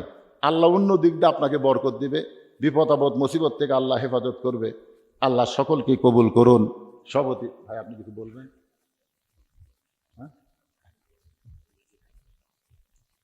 হ্যাঁ, মোনাজাত করে দিব। আর তো কিছু বলার নেই। আল্লাহুম্মা আমিন। আল্লাহুম্মা আনতাস সালাম ওয়া মিনকাস সালাম তাবারাকতা ইয়া যাল জালালি ওয়াল ইকরাম। আয় আল্লাহ তাআলা, আল্লাহ গতকাল বৃষ্টি হচ্ছিল, আমার মাহফিল ছিল নাটোর বাগাতে পাড়ায়।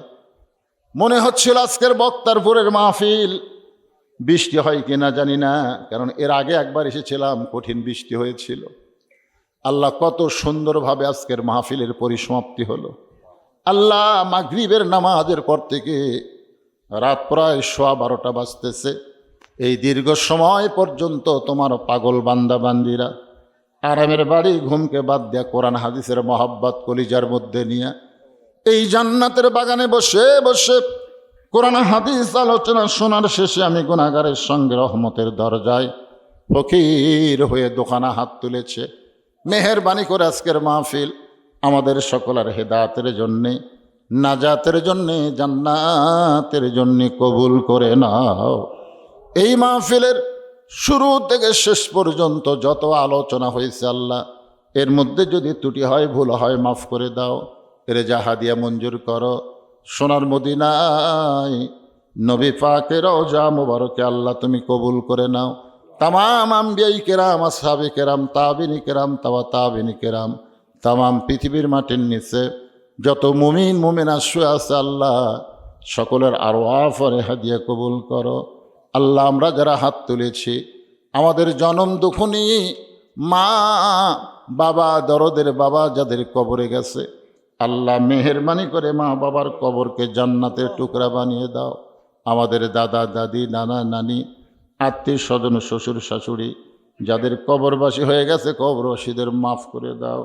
আয় আল্লাহ তাআলা, আল্লাহ এ মাদ্রাসা যার নামে যিনি জায়গা দিয়েছেন মাদ্রাসায়, আজকে তিনি আর নাই। আল্লাহ তাকে তুমি মাদ্রাসাকে ওসিলা করে জান্নাতের উচ্চ মাকাম দান করে দাও। আল্লাহ তোমার এক বান্দা মিন্টু হোসেন দোয়া চেয়েছে, এছাড়া অনেকে দোয়া চেয়েছে। আল্লাহ সবার জন্যে আমরা প্রাণ ভরে দোয়া করে সবার হকে দোয়া কবুল করে নাও।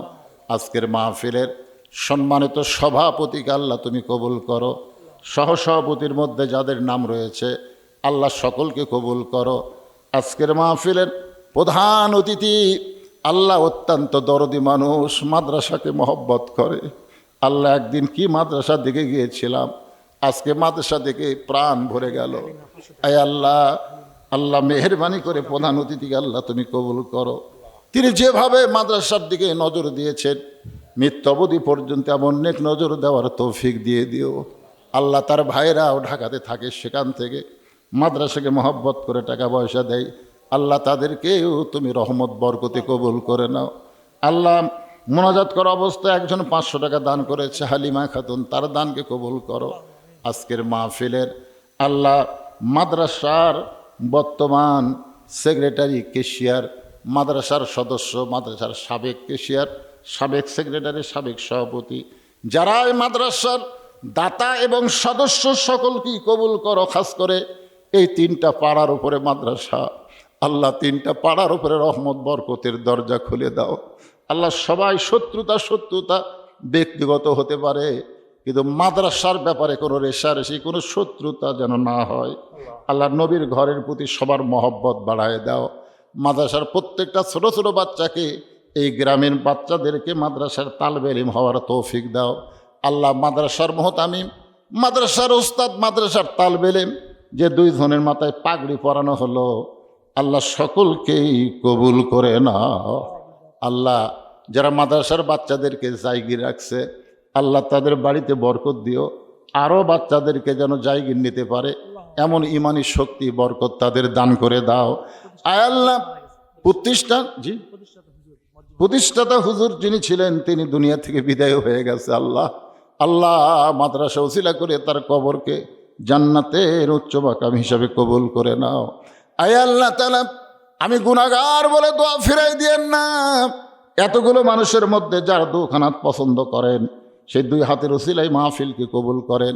আমি অসুস্থ, আল্লাহ আমার মতো অসুস্থ অবস্থায় যারা হাত তুলেছে সবাইকে সুস্থতার নিয়ামত দান করো। আমার সম্মানিতা মা বোনদেরকে আল্লাহ তুমি কবুল করো। আল্লাহ মা বোনদেরকে মা ফাতেমার মতো কবুল করো। আল্লাহ ফরদানিশি কবুল করো। কে কোন নিয়তে হাত তুলেছে আল্লাহ সকলের নেক নিয়ত, নেক আশাকে তুমি কবুল করো। খাস করে বক্তারপুর মাদ্রাসাকে তুমি কিয়ামত পর্যন্ত কবুল করে নাও। আল্লাহ সুবহান রাব্বিকা রব্বিল ইজ্জাতি আম্মা ইয়াসিফুন। আল্লাহ আর একটা দোয়া, আসমানের বালা জমিনের বালা থেকে অত্র এলাকার সমস্ত আবাদগুলোকে তুমি হেফাজত করো। আল্লাহ বেশি বেশি মাদ্রাসায় দান করতে পারে ইমান শক্তি দান করে দাও। গোটা বাংলাদেশের প্রতি রহম করো আল্লাহ, আমাদের বাংলাদেশের প্রতি রহম করো আল্লাহ। সোনার বাংলাদেশ হিসেবে কবুল করে নাও। সুবহান রাব্বিকা রব্বিল ইজ্জাতি আম্মা ইয়াসিফুন ওয়া সালামুন আলাল মুরসালিন আলহামদুলিল্লাহি রাব্বিল আলামিন। ওয়াজাল আখিরাতি কালিমাতুনা ইনদাল মাউতি। সকলে বলেন লা ইলাহা ইল্লাল্লাহু মুহাম্মাদুর রাসূলুল্লাহ সাল্লাল্লাহু আলাইহি ওয়াসাল্লাম ইলাল্লাহ বিইজনিহি ওয়া সিরাজাম মুনীরা। فقد قال الله تعالى في كلامه المجيد والفرقان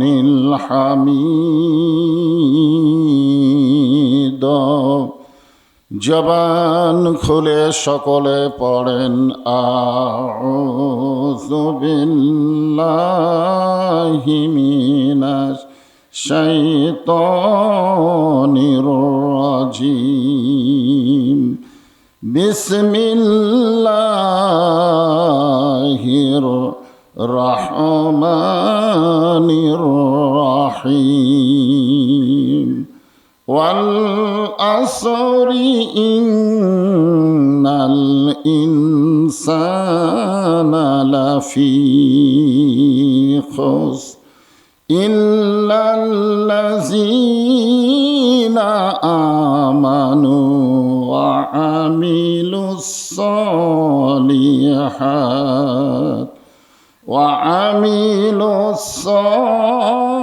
সালিহাতি ওয়া তাওয়াসাউ বিল হক ওয়া তাওয়াসাউ বিস সাবর।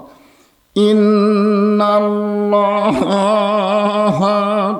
ওয়া মালাইকাতাহু ইউসাল্লুনা আলান নবী ইয়া আইয়ুহাল্লাযীনা আমানু সাল্লু আলাইহি ওয়া সাল্লিমু তাসলিমা। আল্লাহুম্মা সাল্লি আলা মুহাম্মাদিন ওয়া আলা আলি মুহাম্মাদ কামা সাল্লাইতা আলা ইব্রাহিম وعلى آل إبراهيم إنك حميد مجيد اللهم بارك على محمد وعلى آل محمد كما باركت على إبراهيم وعلى آل إبراهيم إنك حميد مجيد مشرق حب محمد সকলে বলি সাল্লাল্লাহু আলাইহি ওয়াসাল্লাম मतलाए दीवानी माँ मतलाए खुर्शीद इश्कास सीनाए सुजानी माँ बलागल उला बिकमालिही कशफत दुजा बिजमालिही हसनत जमीओ खसालिही सल्लो अलैहि व आलिहि अल्लाहुम्मा आमीन। জান্নাতের বাগান থেকে জান্নাতি মানুষদেরকে নিয়ে আমি গুনাহগার তোমার রহমতের দরজায় দোকানা হাত তুলেছি আল্লাহ। হাসরের ময়দানে জাব্বার আর কাহার নামে রূপ নিয়া তুমি যখন বিচার শুরু করবে তোমার সামনে দাঁড়ায়া সমস্ত নবীরা নাফসি নাফসি বলে কাঁদতে থাকবে। এমন কঠিন অবস্থা হাসরে হবে, সেদিন সমস্ত নবী তার উম্মতকে ভুলে যাবে, শুধু বলবে আল্লাহ আমার কি হবে, আমার কি হবে। একমাত্র দরদি নবী শাফাতের কান্ডারি ইয়া রব্বি হাবলি উম্মতি বলে সেজদায় পড়ে যাবে। সেই কঠিন মুসিবতের সময় আজকের এই মাহফিলকে ওসিলা করে আমাদের সবাইকে রাসূলের উম্মতের কাতারে আল্লাহ কবুল করে নিও। সুবহান রাব্বিকা রাব্বিল ইজ্জাতি আম্মা ইয়াসিফুন ওয়া সালামুন আলাল মুরসালিন ওয়ালহামদুলিল্লাহি রাব্বিল আলামিন। লা ইলাহা ইল্লাল্লাহ। মাইকের সাউন্ডটা চনচন করতেছে, চনচন এই দিতে সাউন্ড আসছে। লা ইলাহা ইল্লাল্লাহ লা ইলাহা ইল্লাল্লাহ লা ইলাহা ইল্লাল্লাহ লা ইলাহা ইল্লাল্লাহ লা ইলাহা ইল্লাল্লাহ। চাঁদ সূরজ আর গ্রহ তারা আল্লাহ নামের পাগল পারা। চাঁদ সূরজ আর গ্রহ তারা আল্লাহ নামের পাগল পারা। আমার আল্লাহ নামের এতই দয়া, আল্লাহ নামের এতই মায়া, লুকিয়ে রাখছেন হে আল্লাহ জোরে লা ইলাহা লা ইলাহা ইল্লাল্লাহ লা ইলাহা ইল্লাল্লাহু লা ইলাহা ইল্লাল্লাহ লা ইলাহা লা ইলাহা ইল্লাল্লাহু মুহাম্মাদুর রাসূলুল্লাহ।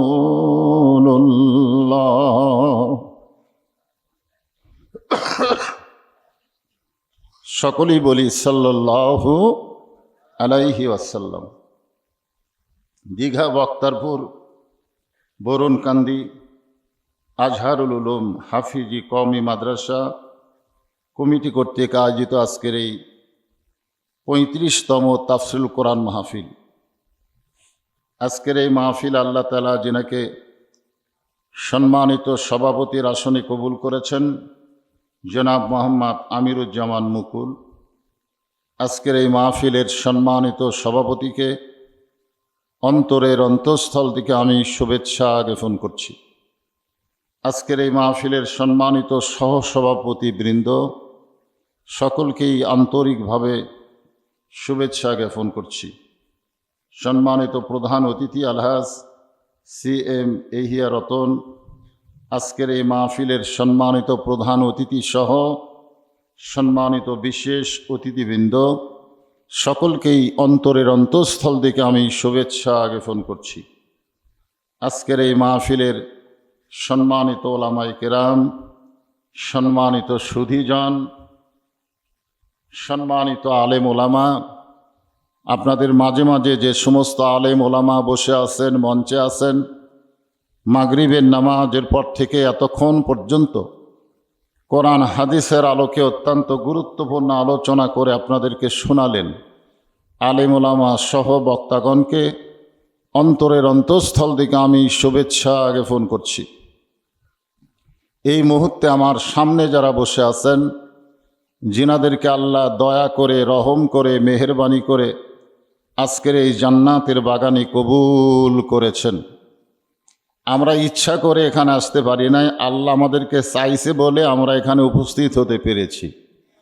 এই জন্য যখনই বললাম কবুল করেছেন তখন খুশি হয়ে বলা লাগতো আলহামদুলিল্লাহ। কারণ এইটা এমন একটা মাহফিল, যেই মাহফিলের শুরু থেকে শেষ পর্যন্ত অসংখ্য রহমতের ফেরেশতা আল্লাহ নাজিল করে, এবং যতক্ষণ কোরআন হাদিসের আলোচনা চলবে ততক্ষণ পর্যন্ত এই মাহফিলটার নাম হবে রিয়াজুল জান্নাহ, বেহেশতের টুকরা। আর বেহেশতের টুকরার ভিতরে একমাত্র তারাই আসতে পারে, বসতে পারে, যাদেরকে আল্লাহ তাআলা কেবলমাত্র পছন্দ করে। এটা আমার কথা না, অনেকে ঠিক বললেন না, এটা বক্তার কথা না, কথা হলো আল্লাহর কথা। কার? আল্লাহ বলেছেন মা আসাবাকা মিন হাসানাতিন ফামিন আল্লাহ। এর বাংলা অর্থ হলো বান্দা বান্দি যখন কোনো ভালো কাজ করে, জোরে কোন কি কাজ? এ কাজ বান্দা বান্দি করে না, বরং আল্লাহ করায়। এখন আপনারা বলেন তো, কোরআনের মাহফিলে বসা ভালো কাজ না খারাপ কাজ? তাহলে এই ভালো কাজ কি আপনারা করলেন না আল্লাহ করালো? তাহলে এই মুহূর্তে আমরা বিশ্বাস করতে পারি, আমরা যত বড়ই পাপী হই না কেন, আল্লাহ আমাদের উপরে খুশি আছেন। আল্লাহ যদি খুশি না থাকতো তাহলে এই রিয়াজুল জান্নার মধ্যে আল্লাহ আমাদের কবুল করতেন না। আমার সামনে যারা বসে আছেন, আমি আমার অন্তরের অন্তঃস্থল থেকে আপনাদের সবাইকে শুভেচ্ছা জ্ঞাপন করছি।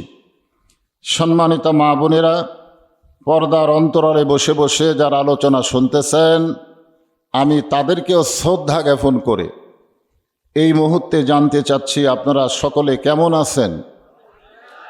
আলহামদুলিল্লাহ রব্বিল আলামিন।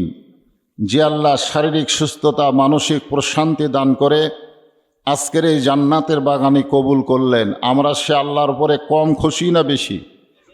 তাহলে জবান খুলে সমস্বরে সকলে বলবো রব্বানা লাকাল হামদ হামদান কাসীরান তাইয়িবান মুবারাকান ফীহি।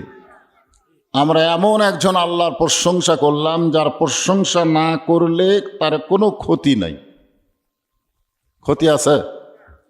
আমরা যদি কোনো বক্তার প্রশংসা করি আমাদের কোনো লাভ নাই, লাভ হবে বক্তার, কারণ দাওয়াত বেড়ে যাবে। আমরা যদি কোনো নেতার প্রশংসা করি আমাদের কোনো লাভ নাই, লাভ হবে নেতার, কারণ ইলেকশনে ভোট বেশি পাবে। আমরা যদি কোনো ডাক্তারের প্রশংসা করি আমাদের কোনোই লাভ হবে না, লাভ হবে ডাক্তারের, রুগী বেশি বেড়ে যাবে। কিন্তু কেবলমাত্র আল্লাহর প্রশংসা করলে আল্লাহর কোনোই লাভ নাই, বরং যারা আমরা প্রশংসা করলাম আমরা এত লাভবান হলাম, আসমান এবং জমিনের ফাঁকা জায়গাটা আল্লাহ নেকি দিয়ে পরিপূর্ণ করে দিল। এই যে যারা সুবহানাল্লাহ বললেন, যারা বললেন না তারা তো বললেনই না, কিন্তু যারা বললেন তারা এতই লাভবান হলেন।